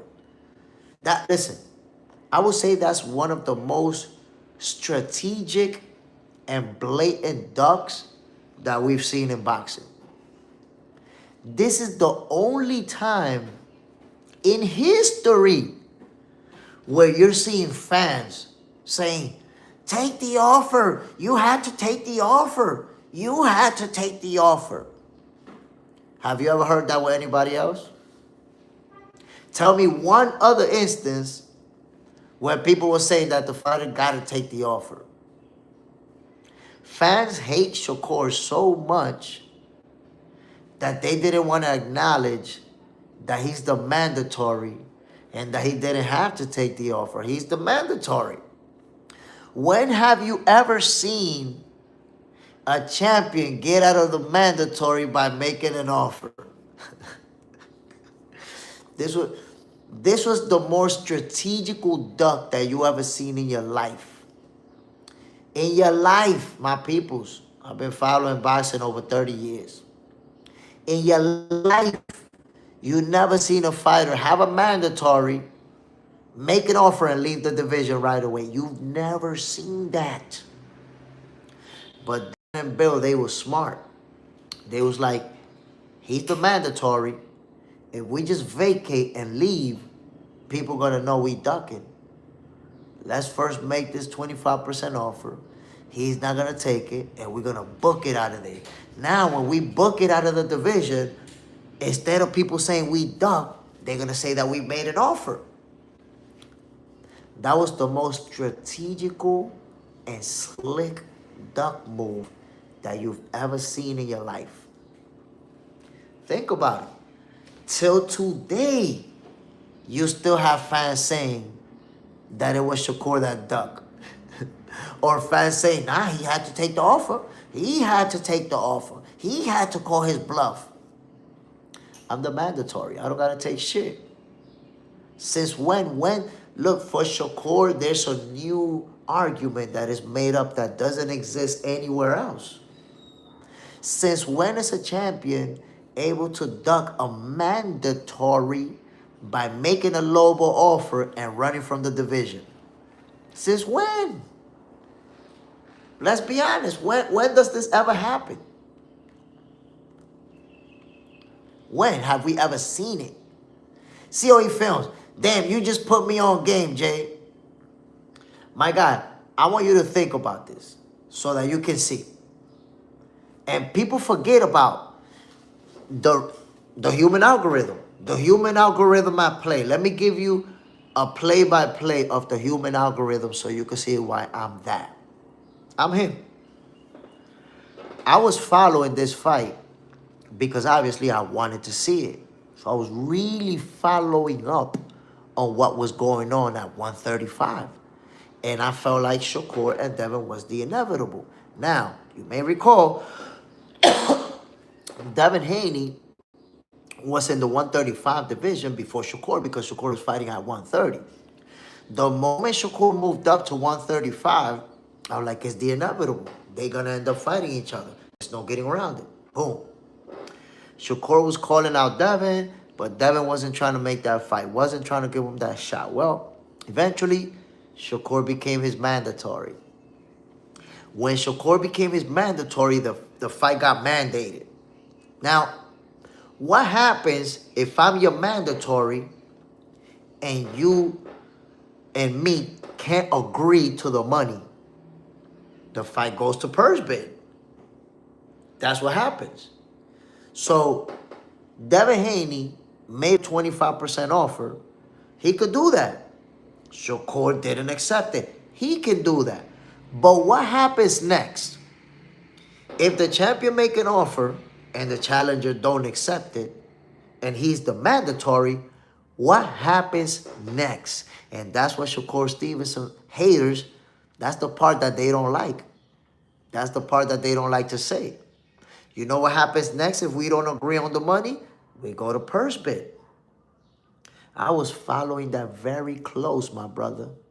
Shakur Stevenson haters, they don't even talk about the purse bid. And guess what happened? The purse bid was going to happen on a Friday, right? Friday or Saturday, I can't remember. So Monday, I posted on Facebook. I was like, Devin Haney is not going to be able to duck Shakur anymore. They go in a purse bid. We finally going to get this fight. I was sure it's going to happen. Like, okay, you made your 25% offer. Shakur didn't accept it. Now y'all going to purse bid. You're going to have to fight him. You're going to have to fight him. And guess what happened, COE Films? About 3 days before the purse bid, Devin Haney announced that he was moving to the 140 division and that he was dropping the belts. 3 belts before, 3 days before the purse bid, bro. Now, I want you to think about this, COE Films. I want you to consider this. When a champion and a challenger go to purse bid, generally, the champion gets between 70 and 80%. You don't have to take my word for it. You can Google it. What that means is that Devin Haney was gonna get potentially more money than the 75%. Because if he's offering 25 to Shakur, he's getting 75. The split could have ended up in the purse bid as 80-20 in his favor. He may have gotten a bigger percentage in the purse bid. Now I'm going to take it a bit further. Boo Boo Andre went to purse bid with this dude. I can't pronounce his name. And basically, after he went to purse bid, he didn't like the amount of money. And he was like, no, I'm not fighting. Then he vacated after the purse bid. So fighters can go to purse bid to see what they talking about, how much money they could get. And based off of that amount of money, they could decide, nah, that's not enough money. Or yeah, that's good money, I like it. Devin Haney didn't wait for the purse bid. So what I'm telling you, my brother, he didn't wait for the purse bid because he never wanted to fight Shakur. He didn't wait for the purse bid because he knew if the purse bid would have been 80-20 in his favor, he was going to be stuck having to take the fight. He was going to have to take it. What's going to be an excuse to leave the division if the purse bid is giving you 80% instead of the 75 that you was asking for? He could have even got more money in the purse bid. He could have got a bigger percentage in the purse bid. He didn't even wait to find out, bro. 3 days before the purse bid. Oops, I'm leaving the division. I'm dropping these titles. Now, if you made an offer and you want to believe that the offer was real, why would you vacate all the titles and leave the division right after making that offer? Why would you make an offer, vacate, and leave the whole division? The offer was never real, my brother. It was never a real offer. They never intended to fight Shakur. They planned to avoid that fight at all costs, and that's what they did. But they made a move to make it seem like they wanted to fight, and it's just because of Shakur that they didn't fight. But when you tell the whole story, you can see that Devin Haney ducked Shakur Stevenson. Because people get stuck on, he should have took the 25%. He should have took the 25%. That's not when the negotiations negotiated. I mean, that's not when the negotiations ended. The negotiations ended when Devin Haney ran from the division and vacated the titles. Debo Dev got Debo'd out of his 135 belts by Shakur Stevenson. You see that they calling him Debo Dev? I was calling Shakur Debo at 135 when that happened. Made him run from the whole division and vacate. And I want to remind you something as well. So you could see that Shakur Debo'd him. Remember when Dev ran off the ring when he saw Shakur, bucked it out of the ring? And he told Shakur, I'm #1. And Shakur was like, not for long. Devin Haney made it a point to keep his undisputed status. Remember, when they asked him about vacating, I'm going to give you some more human algorithm over here.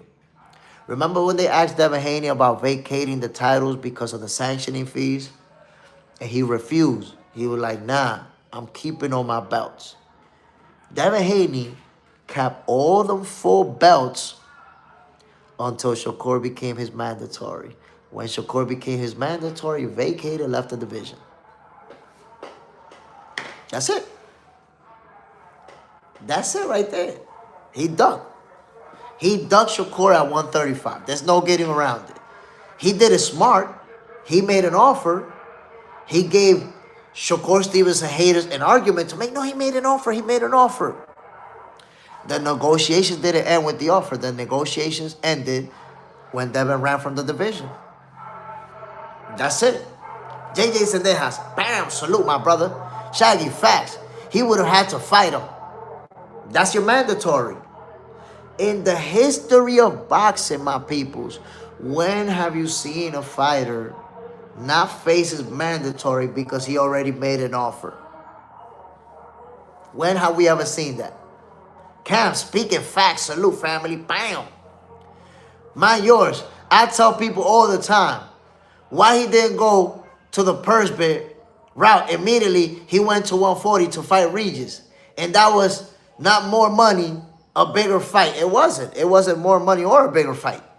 And the thing about the purse bid that most people don't even realize it. I know because I was following that shit closely. Devin Haney vacated and announced that he was leaving the division 3 days before the purse bid. Why would you not wait for the purse bid and see how much money you could get? He could have waited. Because remember, when you go to purse bid, you're not agreeing to anything. You could go to the purse bid and be like, nah, I don't like that, and then leave. But damn, you want to find out how much can you actually get in that purse bid. He didn't want to find out. He didn't even want to find out. Why? Because the offer was not a real one. It was a let me make an offer so it could look like I'm not ducking. Mind yours, Bill a slick talker. He knew Court wasn't taking no 25%. Of course, they made an offer so that Court could decline it, and then they could leave the division and be like, we made an offer. We tried. We tried. But since when? Since when have we ever seen a fighter not face his mandatory and it's not a duck because he made an offer? That's your mandatory. That's your mandatory. Shakur didn't have to take the offer because he's your mandatory. Some people tell me, well, look what Devin did. Devin went to Cambosa's. Devin took Cambosa's terms. They don't even realize how dumb that is. They don't even realize how dumb that is. You know why? Because Cambosa's was a world champion at 135, and Devin Haney was a world champion at 135. Do you know what that means? George Cambosa's was never going to be a mandatory for Devin Haney. If you're a champion in that sanctioning body and I'm a champion in this sanctioning body, we never going to be mandatory. That means that if Devin Haney wanted to go for undisputed, the only way he could have did it was accepting George Cambosa's terms. He didn't have a choice. He had to agree to fight in Australia. He had to agree to the rematch. He had to agree that the rematch was going to be in Australia. Because Cambosa's could have just told him, go kick rocks. I don't got to fight you. So Devin Haney had to jump through hoops. Shakur Stevenson didn't have to jump through hoops. He's your mandatory. He deboed you out of your belts, made you vacate and run from the whole division. It was a duck move. There's no getting around it, my peoples. No way around it. James Denby, I feel you, bro. Facts. Salute, family. That's what I do, my brother. I promise you. I promise you. No conspiracy theories. No making shit up out of thin air. I'm using the facts to formulate an opinion. And if we look at the facts, Devin Haney ducked. He ducked Shakur Stevenson at 135. Danny on the ground. So Devin Stevenson are fighting. Well, they're not fighting right now at least, but we are seeing Devin Haney bringing up Shakur Stevenson's name on social media. We seen Bill Haney talking about see it to believe it, two of the best. So previously, they were staying away from Shakur's name. They wasn't even mentioning it. But now that Shakur beat Teofimo Lopez, his stock skyrocketed.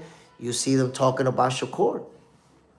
And you're going to see a lot of people talking about Shakur. A lot of people who was ducking Shakur, now they see.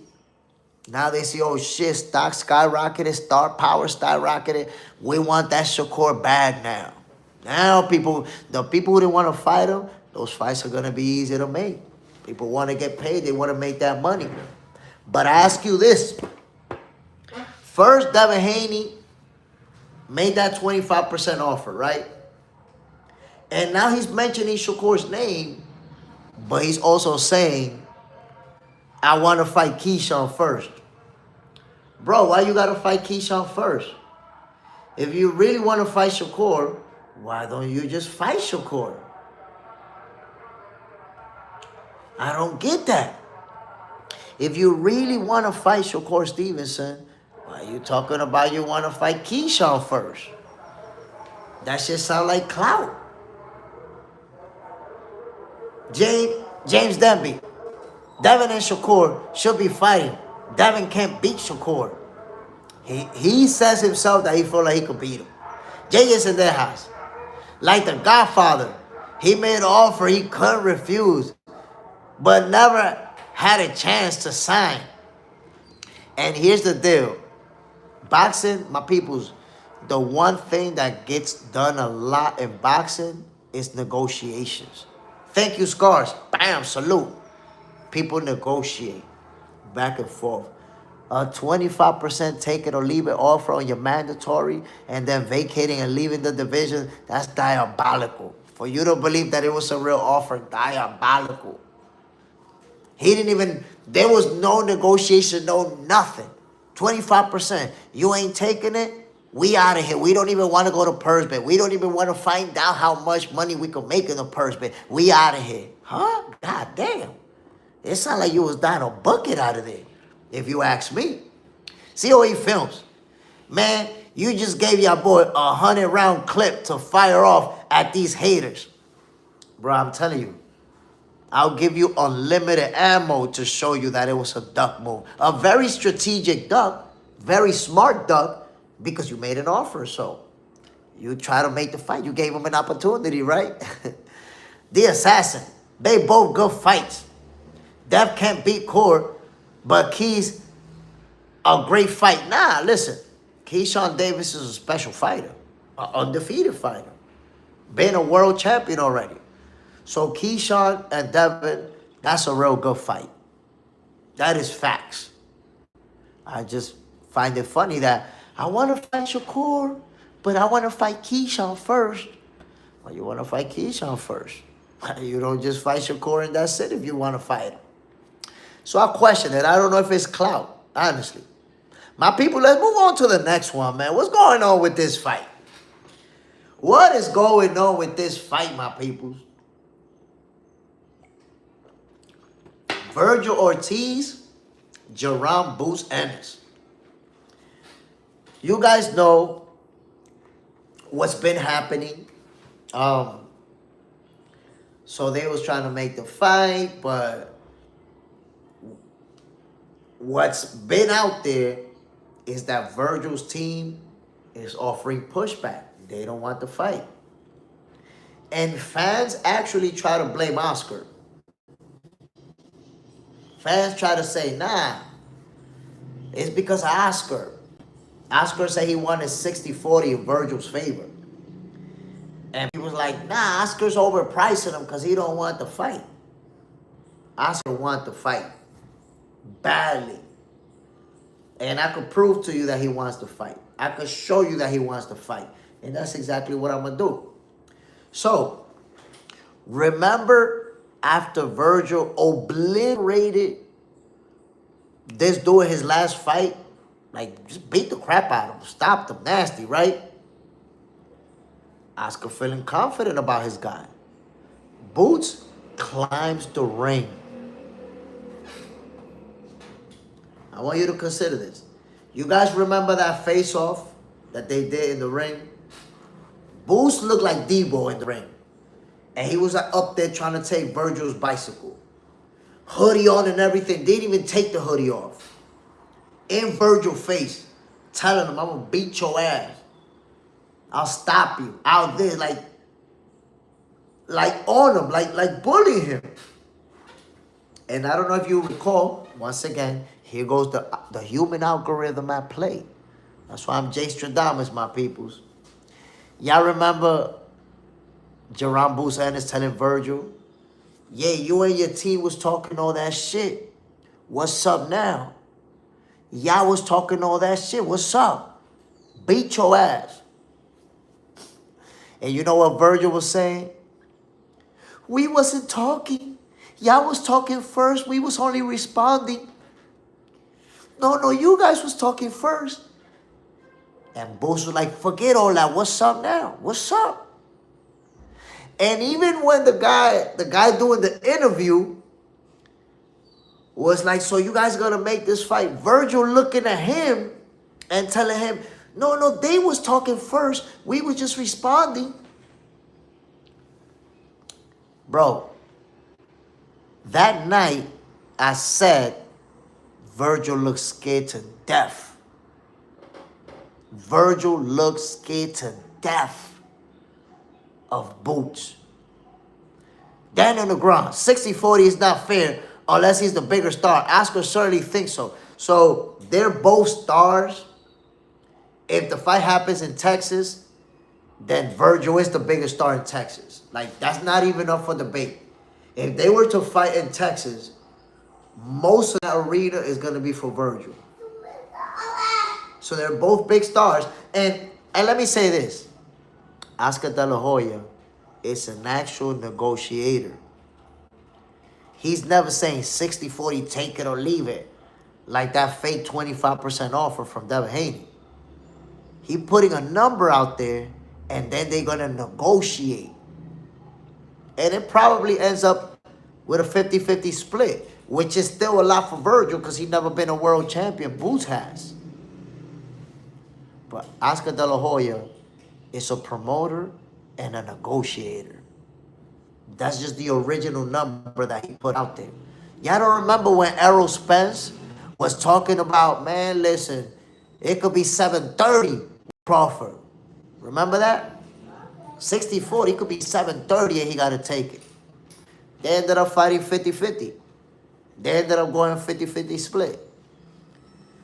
So it's in boxing, there's negotiations that take place to decide what's the final number we agree on. That's what shows you that Devin Haney was ducking Shakur. There was no negotiations. They wasn't trying to fight. But Virgil Ortiz looked scared to death. Shook when he was facing Boots in the ring. Rosa Andre, Boots is very seriously good hands and footwork, impeccable. Nothing but crazy work. He's the next big star. Boots is going to be a superstar. He's a star now, but he's going to be a superstar. I've seen enough to know that. That's facts. Virgil don't want that smoke. But I'm going to show you that he don't want that smoke. How do you, coming off of a face-off with Boots, get in front of a camera and you say, I'd like to fight Errol Spence. That's my dream fight. Errol Spence is my favorite fight to make next. Bro, what the fuck is you talking about? You just did a face-off with this dude. Why would you want to call Errol Spence out as your favorite fight when Errol been out of boxing for over 2 years at this point? Why are you calling out Errol? Boots is right there in front of your face. Matter of fact, yo, when they faced each other and this dude was asking him, he was calling for Errol's name. I'm like, why the fuck would you be calling out Arrow with Boots right there in front of you? Can you not see the duck right there? That he don't want Boots? Who does that? Who's facing a guy and calls another name? Of a guy who's inactive, a guy who's not even fighting right now, a guy who you don't even know if he's coming back to boxing. That's what you want to fight? With Boots right here? He didn't want that fight, my peoples.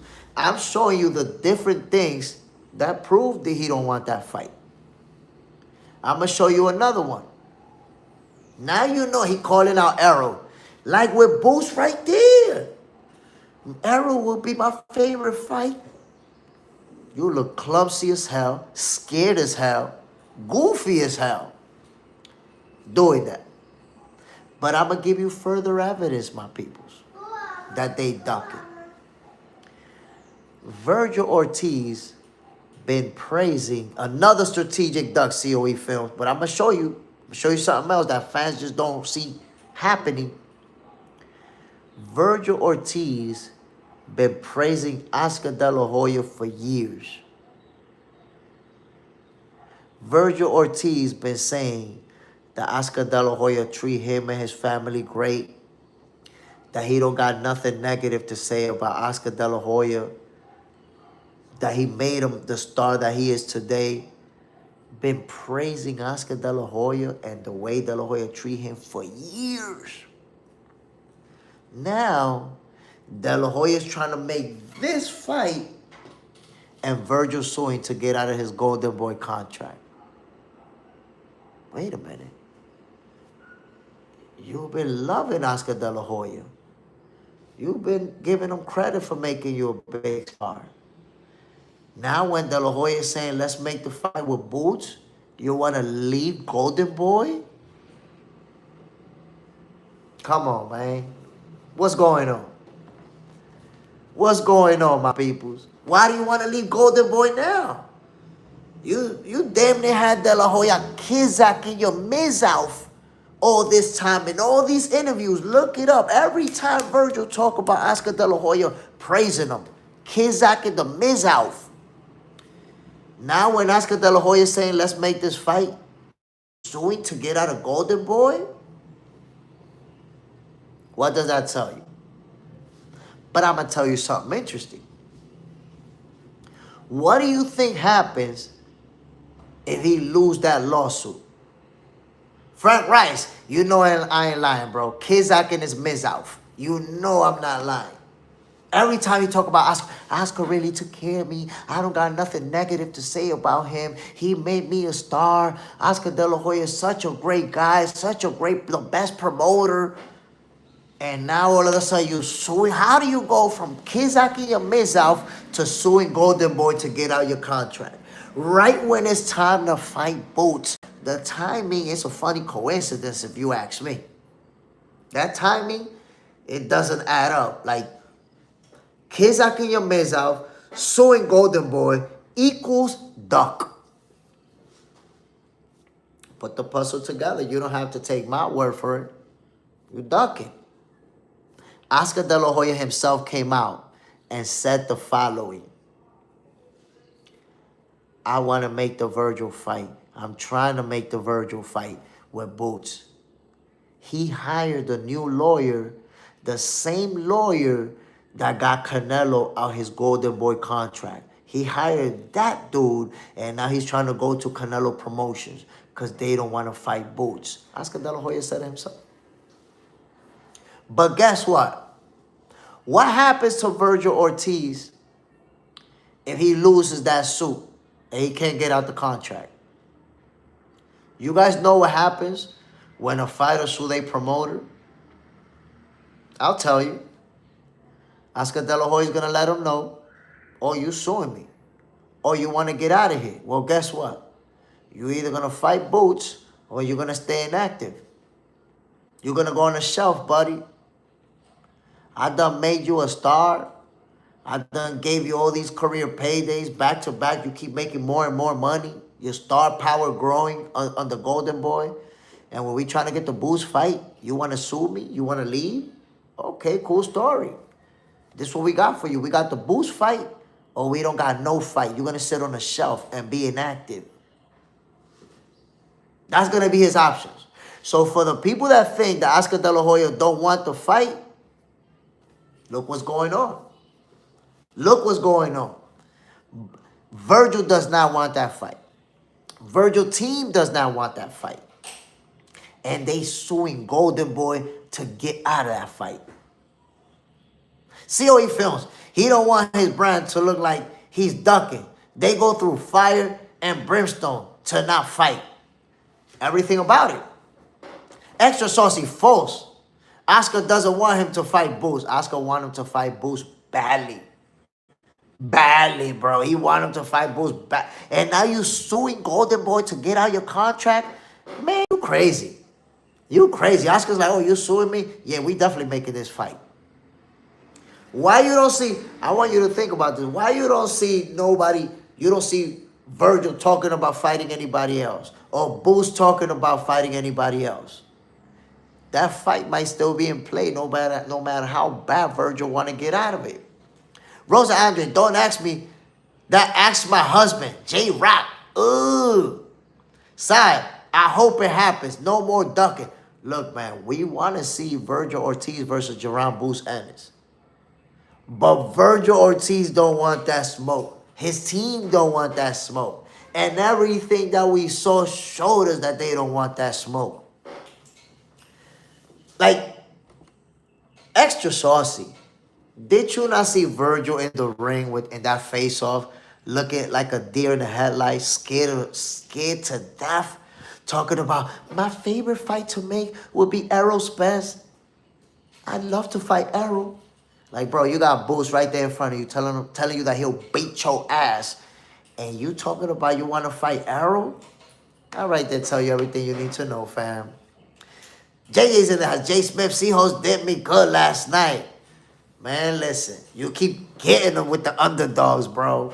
We gonna keep killing them. Money on the underdog. Good shit, JJ. Bam. The assassin. Somebody ducking for sure. Somebody's ducking and we know it's not Boots. My man's climbed that ring looking like Debo. Like, what's up? I'll beat your ass. And Virgil's over there. You guys was talking first. We just responded. We was only responding to y'all. Looking scared as hell. Then in the ground, Virgil Ortiz never been champ and won out. That's a bitch move. One out. You don't want it. They do not want to fight Jerron Boost Ennis. Him and his team. John Parham. JJ, I've been rubbing my hands together like bird. Damn, man. Y'all celebrated. Everybody who put money on Seattle's like, yeah, we got him.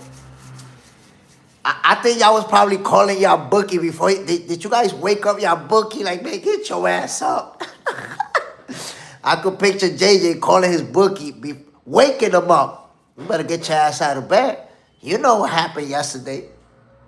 Chill, my people. Let the bookie sleep. Let him rest. Y'all hit him hard where it counts. Chill out, my peoples. JJ, allow your bookie to sleep it off and hit him up later, bro. You don't got to get him early. My peoples. My peoples. Look what Oscar De La Hoya said. I want 1,000% to make this fight.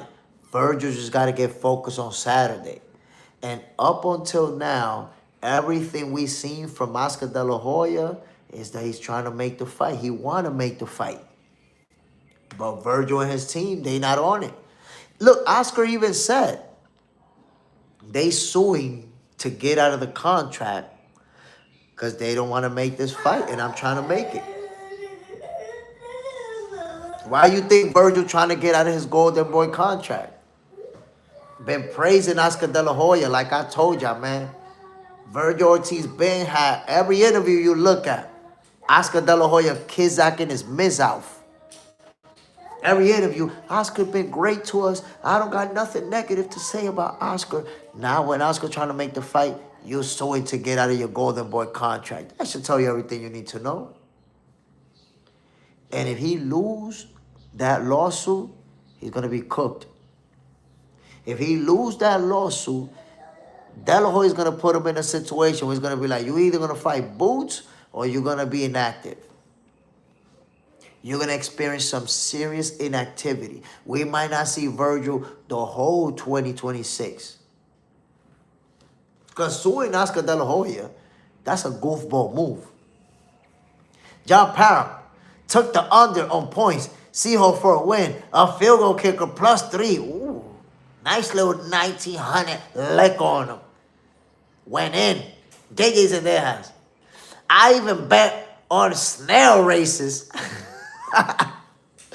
Yo, but I don't know, man. In a snail race, how do you even pick the underdog? Is there an underdog? God dang. My peoples. Let me rewind it back real quick. Let me rewind it back real quick, man. A heck of a fight. Hold on. A heck of a fight went down in the UK. No, in England. In England. And, you know, I have my criticism of the fight commentary. But, come on now. It was a heck of a fight. Gotta give them their credit. Gotta give them their flowers. Where's my other phone? BVO Sports TV, salute my brother. I need you on my podcast. We make it happen. We make it happen, my G. Obviously, we talking boxing, we talking sports, but boxing, of course. I got you, my brother. Hit me up. I got a bunch of videos, a bunch of shorts. Hit me up on one of those, and we'll organize and we'll make it happen. 100%. The Assassin. I hate these clowns that slow down the sport. I see why people watch UFC now. It affects us when there's big fights that should be made. It does have a negative impact on the sport, especially when, you know, there's gonna be haters that'll cling on to that to say, look, they not fighting each other. Over here we do, and over there. So you also give fuel to the haters so they can have something to talk about. But ultimately, that's a fight. Virgil Ortiz versus Jerome Boots Ennis. That's a fight that needs to happen. If it doesn't happen, why not? Virgil and his team don't want it.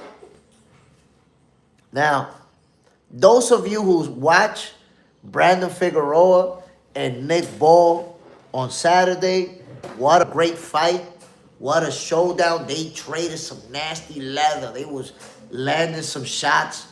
Brandon Figueroa was applying the constant pressure, but Nick Ball was catching him with some good counter shots. Nick Ball was catching them with some big shots to the dome piece. I think one of the mistakes that Nick Ball and his team made is that they were mostly head hunting. You didn't see a lot of work to the body. The only thing that Nick Ball was doing to the body was that jab when he was closing the gap. Bang, bang, a nice jab to the body. But you saw Brandon Figueroa catching him with some big shots down low. Boom, boom, boom. Big ones. And ultimately, he made him bring them hands down enough to catch him with a monster left hook. That was a nasty shot, my peoples. The referee tried to give Nick Ball enough time to get it together, but that shot was brutal. Flattened him, had him laying on the canvas. Yo, y'all remember when Juan Manuel Marquez knocked out Manny Pacquiao? Look right there. Boom. Yo, when you laying on the canvas, face down, with your hands to the back like this, that's it. You know you hurt. That means you didn't even try to brace your fall. Your hands was just flopping on your way down. Brutal shot from Brandon Figueroa. And to Nick Ball's credit, he got up from that. But he wasn't, he wasn't all there. His legs wasn't all there. Right after that, a barrage of punches came, and he got the stoppage. So you got to give credit, man, to Nick Ball for putting up a good fight, being competitive. You know, he fought like a world champion should. And he just got beat. He got knocked out. Brandon Figueroa, I'm giving him his flowers, my peoples, for this performance. Because this was a very, very tough fight. You had everybody against you. It looked like you had the referee against you. You definitely had the commentators against you. You had the crowd against you. And obviously, you got to face this world champion. And I said before, man, I'd never go to challenge somebody. Like, if I was a fighter, like, yo, nah, man, I'm not even, like, you got to kill them. For the judges to give it to you, you got to kill them in that ring. They not going to give it to you. If he wouldn't have got the stoppage, Nick Ball was going to be named the winner. I promise you that. The Assassin. Yo, that was Brandon's highlight reel. Put Buddy through the ropes. First, flattened him. And they just put him through the ropes, man. That was brutal. Brutal. Danny on the ground. What do you think about Rayo Valenzuela? I've always liked Rayo Valenzuela. I've always liked him. When he was like 10-0, 11-0, I think that's when he made his debut on PBC. Like, PBC put him on TV. Like 11-0, something like that. And the first time I watched him, I said, this dude's going to become a world champion. On lace kicks, salute, family, bam. I say, yeah, this kid is going to become a world champion. And a lot of people rained on me. Oh, you don't know what you're talking about. You don't know what you're saying. This guy, he's okay. He's not all that. When he fought Pitbull and became a world champion, I told people, yo, this kid can fight. And he got what it takes to beat Pitbull Cruz. If this fight goes the distance, he's going to win that fight. Sure enough, I'll box the shit out of Pitbull to become a world champion. So I expected that from him. He's that good. So I believe that he can become a world champion again. Not easy. I'm not saying that he will, but it could happen. You know who took a loss in his last fight and he's going to become a world champion? Sam Noakes. Abdullah Mason beat him. Abdullah Mason, a special fighter. Sam Noakes is going to become a world champion, my peoples. He's not going to be Abdullah Mason. He's going to be a champion. He's that good. Xayas and Vargas. Yes, he went down behind his shield like a warrior. Nah, listen. You got to give nothing but credit to Nick Ball. He put up a fight. Ball is from England. He's from England. I'm not sure where exactly he's from. He might be from the UK. He's from somewhere in England. That's all I know. But Nick Ball, some people say that he's the European Pitbull. Nick Ball's a warrior. You know why I felt like he was losing that fight? Liverpool. And they fought in Liverpool. Yo, I said it before, man. Like, don't go to Liverpool. You got to kill him to get the W in Liverpool. To me, that's one of the toughest places to go and fight and win. You're not going to get... Yo, for you to get the judges to give it to you, you got to damn near kill them. They're not going to give it to you. Liverpool is a tough, tough place. You fighting everybody. You fighting the judges, the referee, your opponent, the crowd, everybody. That's why you got to give them flowers to Figueroa. Pimente. They was throwing bottles at Figueroa when they was celebrating. And that was nasty work, man. That was embarrassing. What they did in Liverpool, that was embarrassing, bro. Y'all embarrass yourselves. Like, how does this guy get involved in such a tough fight? Such a good fight. And when he wins and celebrates, you throw beer, water. I heard they even threw food at his corner. And then you got Nick both side wanting to fight with y'all. What is wrong with you, B? Y'all sore losers like that? You that much of a sore loser that you don't want this guy to celebrate that type of win? That's crazy.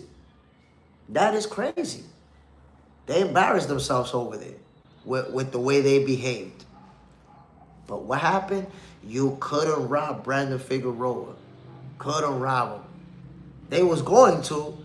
Figueroa stopped it, took it out of the hand of the judges, and people was mad at him for that. Pimente, that's how the Brits do. They hard body with it. I mean, you could be hard body, but you gotta know how to take a L, bro. You gotta know how to take a L. Rosa Andre, J. Smith, thanks for the time and gems. You give the people in and out the ring. Salute, family. Bam. The Assassin. Yeah, I seen Nick Ball brother or whatever trying to swing at the end. It's like, you look goofy as hell doing it. You embarrassing yourself, embarrassing England, embarrassing Liverpool. It's embarrassing. On Lace Kicks, shout out to Xayas and Vargas for halftime appearance. Boxing, we winning on many platforms. I'm going to tell you like this, my peoples. That was a beautiful thing. Just think about it. This Super Bowl broke records. Right now, it's already being announced in multiple platforms. This Super Bowl broke the viewership records. Last year, Kendrick Lamar had broke the previous record. He had 130-something million views. This Super Bowl got 140-something million views. And guess what? Xander Sayas and Emiliano Vargas was there as part of Bad Bunny's Super Bowl halftime show. And I got to tell you, my peoples, that is a win, not just for Xander, not just for Emiliano, but for boxing, my peoples. He didn't have... Puerto Rico has a bunch of baseball players. Puerto Rico has basketball players in the NBA, baseball players in Major League Baseball, football players in the NFL. Bad Bunny picked 2 boxers to incorporate into his show. So number 1, that's a win for boxing. Not just for them too. But number 2, that's also a win for Xander Sayas and Emiliano Vargas. Because a lot of people who don't even watch boxing started to look for, who are these guys? Who are these guys? Who these boxers? Today, there's a lot of people who know them too just because they was watching the Super Bowl. John Parham, only 20% understood what the F he was saying. Nah, you're lowballing it big time, bro. You're underestimating. You're underestimating by a lot, bro. Like, all these countries was watching. And all these countries speak Spanish. And all the people from all these countries was tuning in. So that viewership, the overwhelming majority knew exactly what was being said, bro. It was a small group. If anything, 20% didn't understand what was being said. I would flip-flop those numbers. 20% didn't understand. And that 20%, they said they was going to be watching Kid Rock. I guess nobody watched. And by the way, Kid Rock was called lip syncing. That shit was a debacle. That's crazy. John Prime, Bad Bunny looked like a cute Bo Rat. He kind of looked like a young version of Bo Rat, bro. He looked like what Bo Rat would have been, you know, the younger version before he started wilding out. Xayas and Vargas. Now, that's a great trainer in the corner. They told him, you need to win in fashion because they aren't going to give it to you. You see? They knew. They knew. Bro, one of the judges had Nick Ball winning by 5 rounds. According to that judge, Nick Ball was baiting the shit out of him. But, again, my peoples, 2 fighters being on the Super Bowl halftime show, you know, the Super Bowl halftime show that broke records, that's a win for boxing. You know, not only did those fighters win by being there, boxing overall. Bad Bunny could have put a bunch of people on there. He could have put anybody from any sport, and he chose boxing. That's fire, my people. That's something to be excited about. Like, yo, boxing is on the up and up. Boxing is on the up and up, my peoples. JJ's in there. I'm with you on the numbers, John. I know some Spanish, and I couldn't understand them. Now, if you know a little bit of Spanish, somebody else is going to be singing. You're not going to understand. But I'm going to tell you guys something interesting about music in general, right? If you think about it, rappers, rock and roll people, R&B people, rock and rollers, and every genre, when they become big stars, they go perform in Japan where nobody understand a word that they say, and they sell out venues, and nobody ever has issue with that. American artists sell out venues in Japan, in China, in Russia, and nobody understand you over there. And that's never been an issue.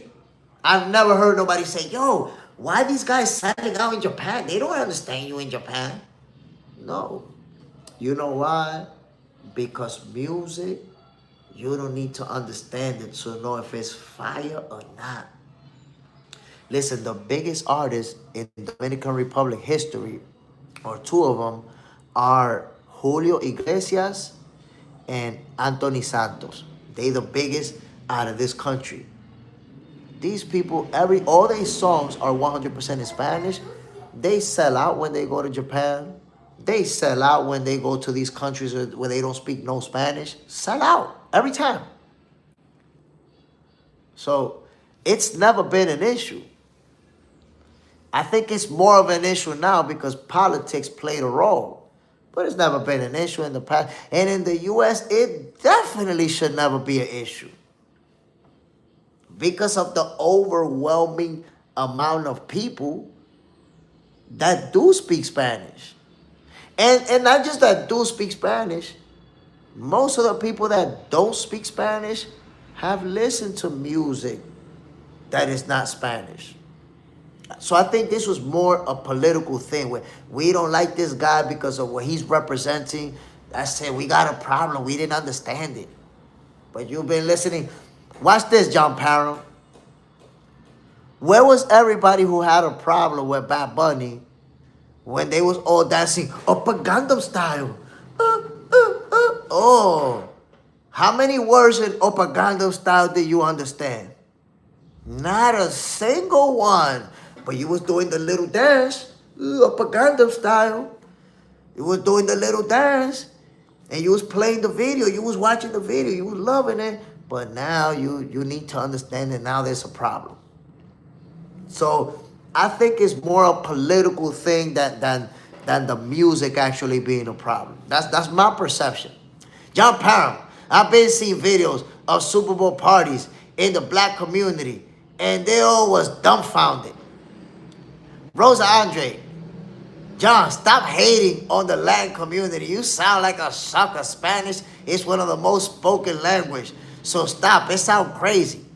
I mean, I don't think John Parham is hating. I think that's his perspective. Everybody's going to have their own perspective. But when we look at the overall, the overwhelming majority of people loved it.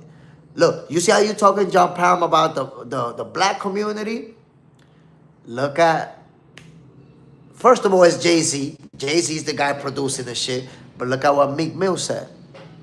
Somebody who thought like you that the black community didn't like it, they went to Meek Mill. They put a camera in front of him. What do you think about Bad Bunny being on the halftime show? And what he said?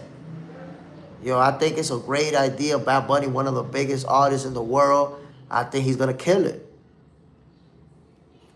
He didn't give them what they wanted.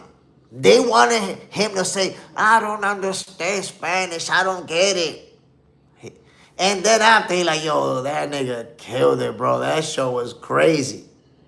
So I think politics played a role in how people feel about it more than the actual show. The actual show was fire. It's really hard to say that it wasn't. The Assassin. I want to see Lamont fight. I'm going to tell you what, Lamont Roach versus Shakur Stevenson, it's a good fight. They have gone back and forth on social media. We don't know who Shakur's fighting next. I think that the Conor Ben fight with Shakur is not going to happen. And I started to feel like Conor Ben is just chasing clout when he stepped in the ring with Shakur. You know why I feel like he's chasing clout? Because he's like, yeah, I'll do a rematch clause, but they got to pay me $20 million. When in your life have you ever heard about $20 million for a rehydration clause, for a hydration clause? When? Conor Ben never made $20 million in his life. How you saying give me $20 million for the rehydration clause? God damn, how much you going to ask for the fight?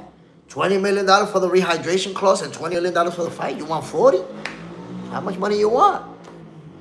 John Parham, Rosa, you picking a fight you don't want. Listen, I suggest you don't go for that smoke with John Parham. Don't go for that. John Parham, I have nothing against Latin people. I've actually loved all races and dated a few. The Assassin, Lamont versus Haney. Now, I don't think we're going to see that because Lamont Roach, remember, he recently moved up to 140. So I don't think he's going to go to 147. And Devin Haney's definitely not going back down to 140. Devin Haney also reached a level of star power where he's not going to fight you in no catch weight. So if you're Lamont Roach, you would have to go to 147 to fight Devin. And I don't think he's going to do that. Honestly, I don't think he's going to do that. The Assassin or Lamont versus Keyshawn. I don't want to see Lamont go back down. So you see, Lamont versus Keyshawn Davis is a good fight. The only thing is that Keyshawn is talking about moving to 147. Keyshawn is talking about moving on. So we got to see what's next for Keyshawn Davis. John Parham, I don't think we see another draw. You mean Tank versus Lamont Roach?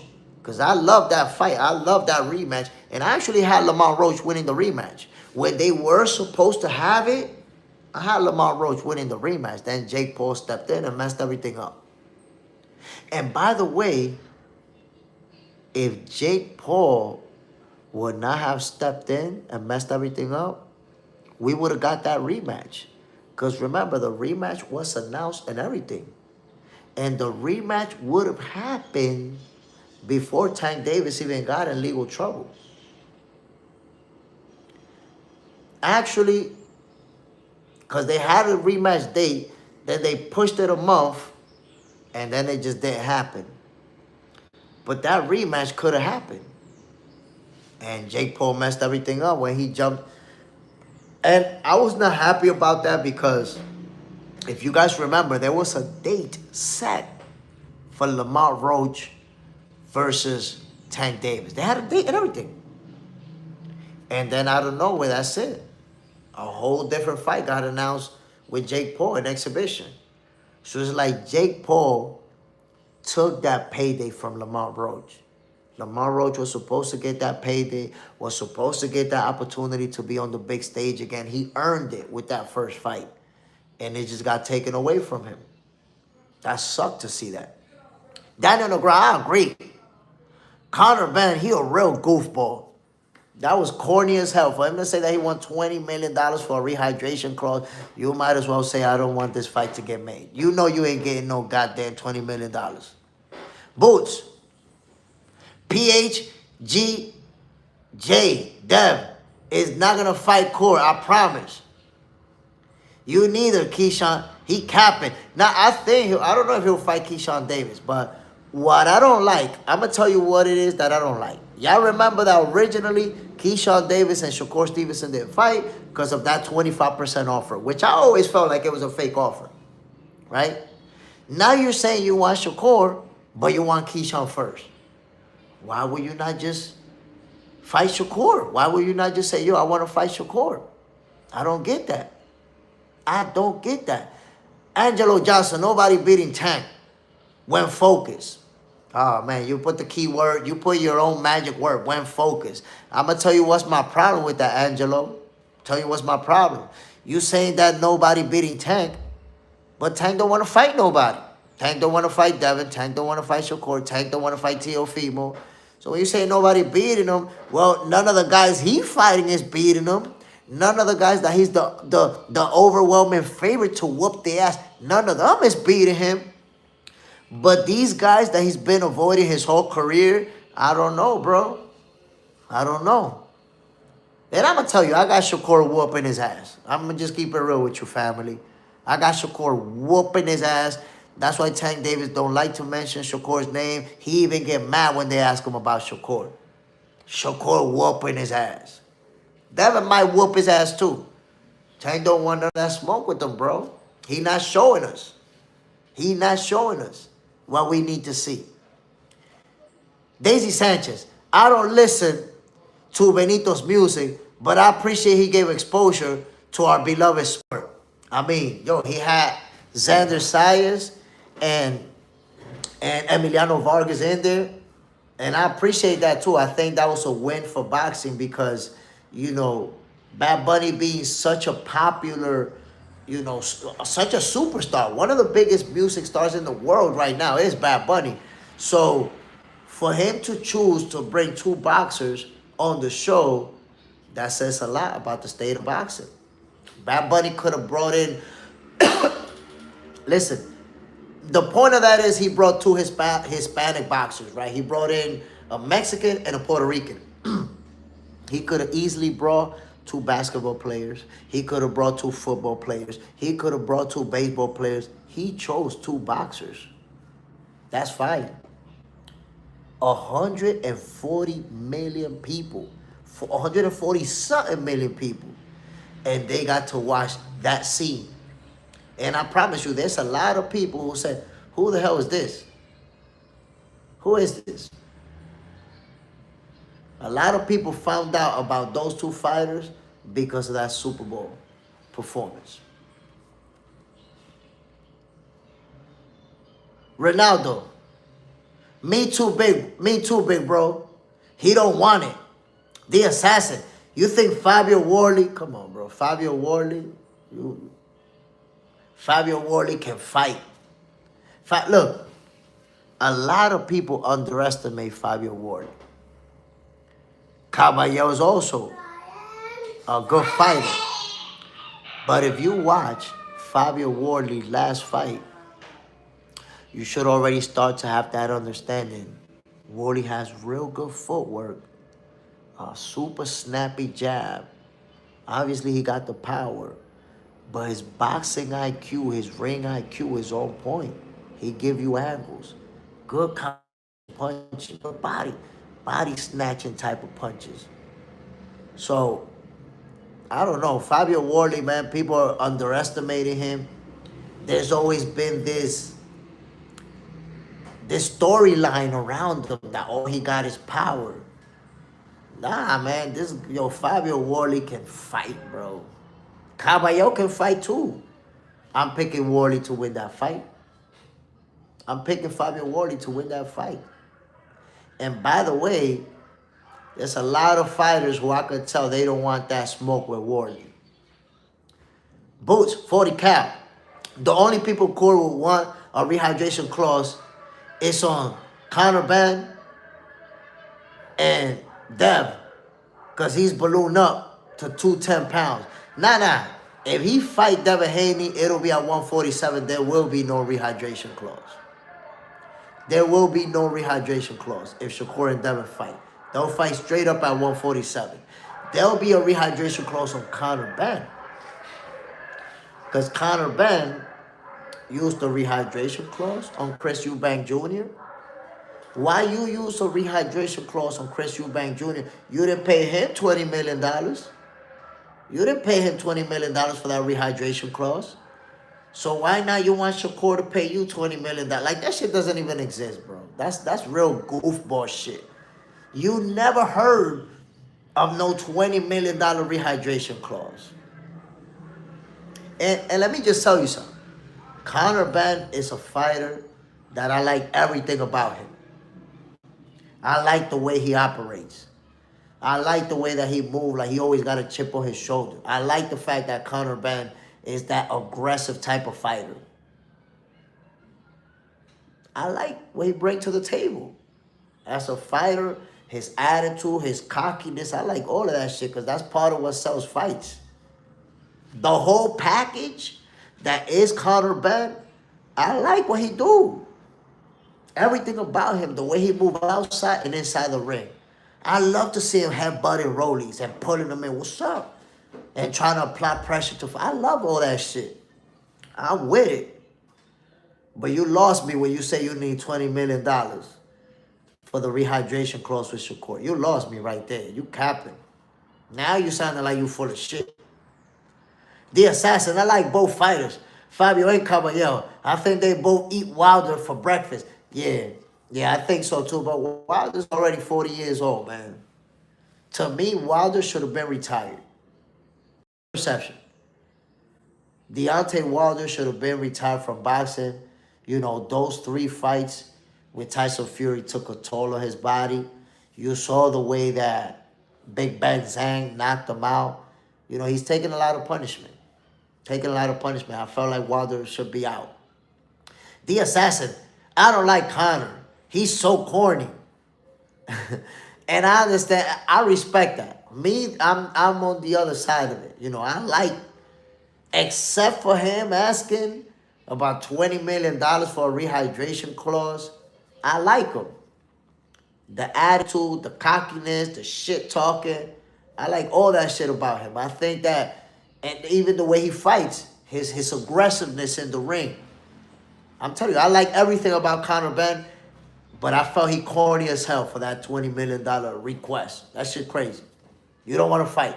Chris Fontaine, salute my brother. Bam!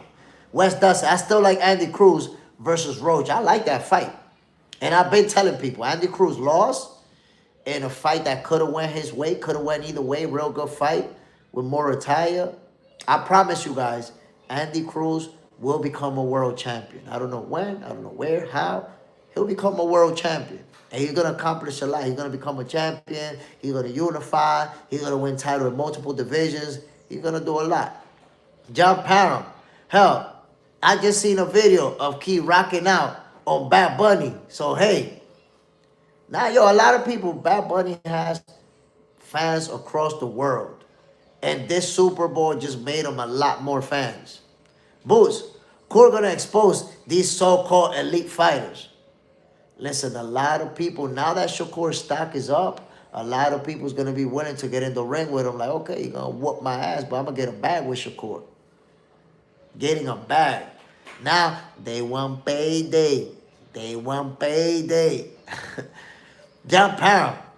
Wes, me too, but I think Cruz needs 1-2 fights first. Daisy Sanchez. Who do you got winning, Navarrete or Nunez? Oh, you threw a curveball at me. But I'm going to go with Navarrete. You know why, Daisy, I'm going with Navarrete?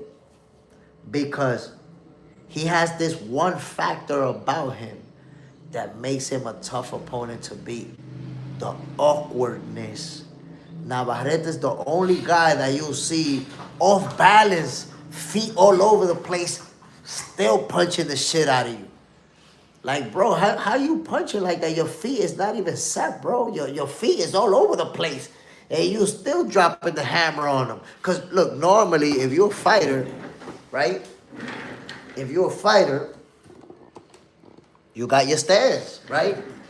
And you got your stance. How your feet moving is how it dictates what you're able to do. You know, you're able to move back. You know, if your feet is right, you're able to do your step back. You're able to go forward. You're able to do everything. You're able to pivot for the hard punches. This nigga Navarrete be like this. Yo, he could be falling and still knock you out. He be looking like mad uncoordinated, bro. Like how your feet all over the place and you still dropping combination like you gonna knock somebody out.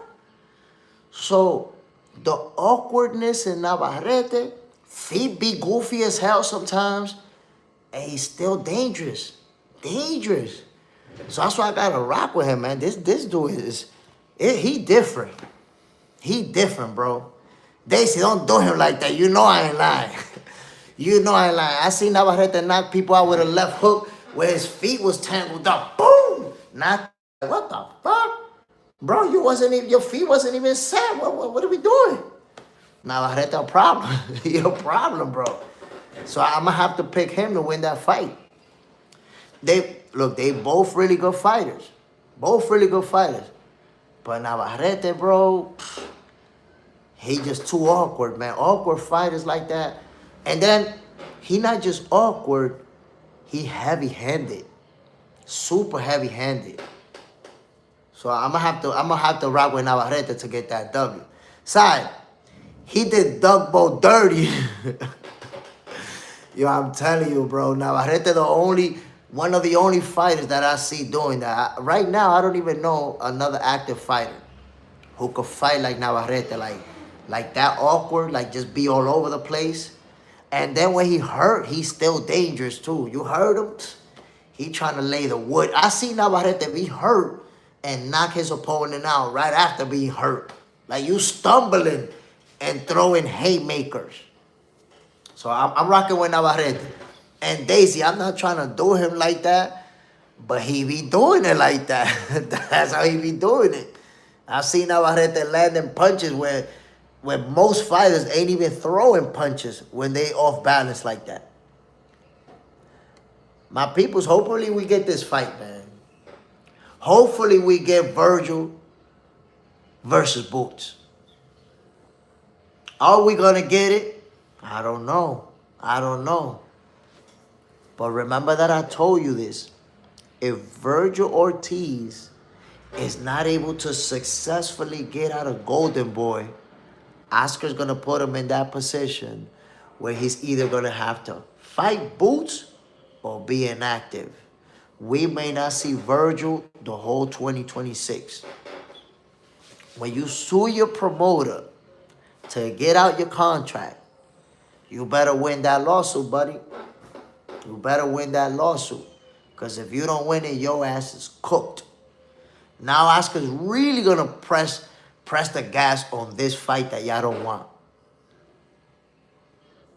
And I told you guys before, look at every single interview from Virgil Ortiz, and you're going to see he had Oscar De La Hoya Kizak in his mouth. Oscar De La Hoya, you know, he's been great to me and my family. He helped me become a star. I don't got nothing negative to say about Oscar. Now Oscar trying to make the fight with Boots. You suing Golden Boy to leave out of your contract. What does that say? They don't want to fight Boots. And even De La Hoya himself said it. His team doesn't want to make this fight, and that's why they suing to get out. But what happens if you don't win the lawsuit? What happens then? If you've been following, remember when Mikey Garcia sued Bob Arum to get out of his contract? What he was inactive for, like 2-3 years of inactivity? So if you suing your promoter, you better win. Because if you don't, your ass is cooked. Remember, if you don't win this lawsuit, you're going to have to fight who I say you fight, or you don't fight at all. You're going to put your ass on the shelf to gather some dust. And that's the one thing we all know. Inactivity is not something that you want as a fighter.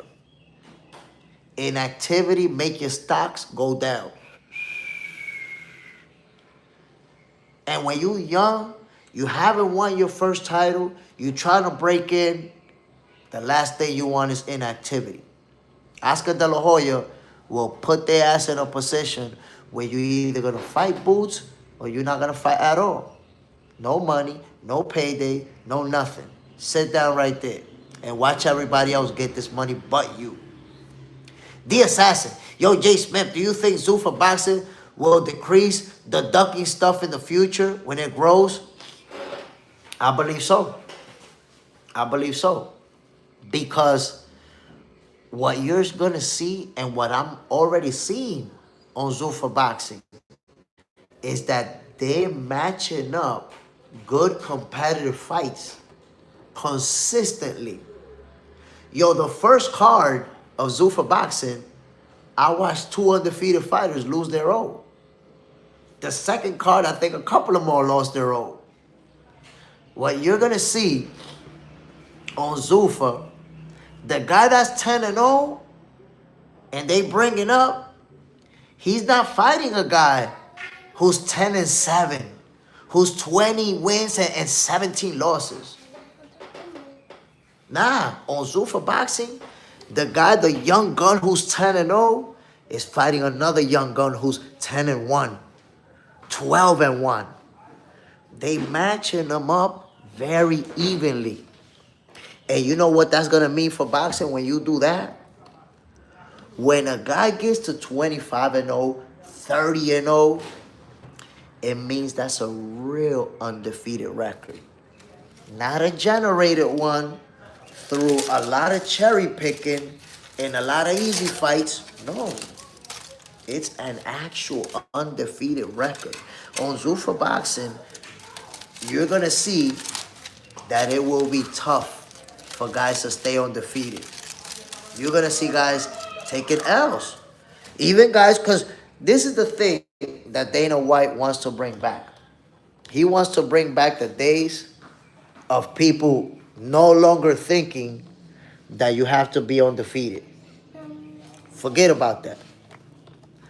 People no longer have to be undefeated, my peoples. That's it. And that was like that back in the days. Those of us who've been following boxing long enough, we know back in the days, great fighters lost and they just kept it moving. Zuffa Boxing is trying to bring that back. So that competitiveness is going to force other fighters and other promotional companies to make the fights. So I think Zuffa Boxing is going to have a positive impact, an overall positive impact on boxing. Plus, more fighters get opportunities. Remember, there's a lot of guys who deal with inactivity, who can't get a fight, who should be more active, and they just don't. For example, look at Edwin De Los Santos. He's signed with Zuffa Boxing. You're going to see him fighting soon. Hold on, my people. Let me get my son's cartoons on. My son trying to watch cartoons.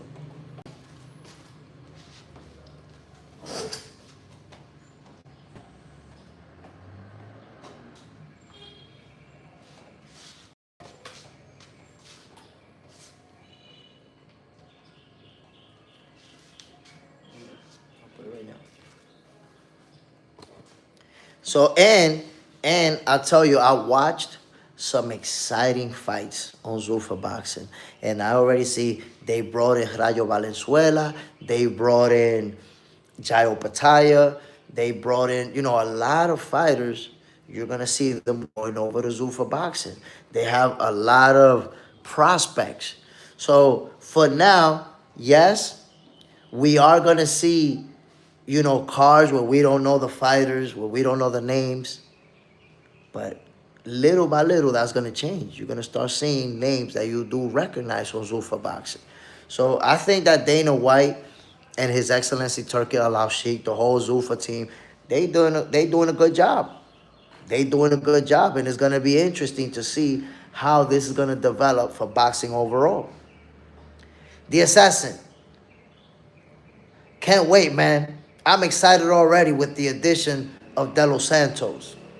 And De Los Santos is going to be fighting pretty soon. And watch what they do. They're not going to put De Los Santos to get like a tune-up or an easy fight. His first fight, watch them match him up with a tough opponent, where he might be in a dog fight his first fight out. That's how they doing it over there. So I appreciate it. My peoples, we about to end this episode of Boxing for Breakfast.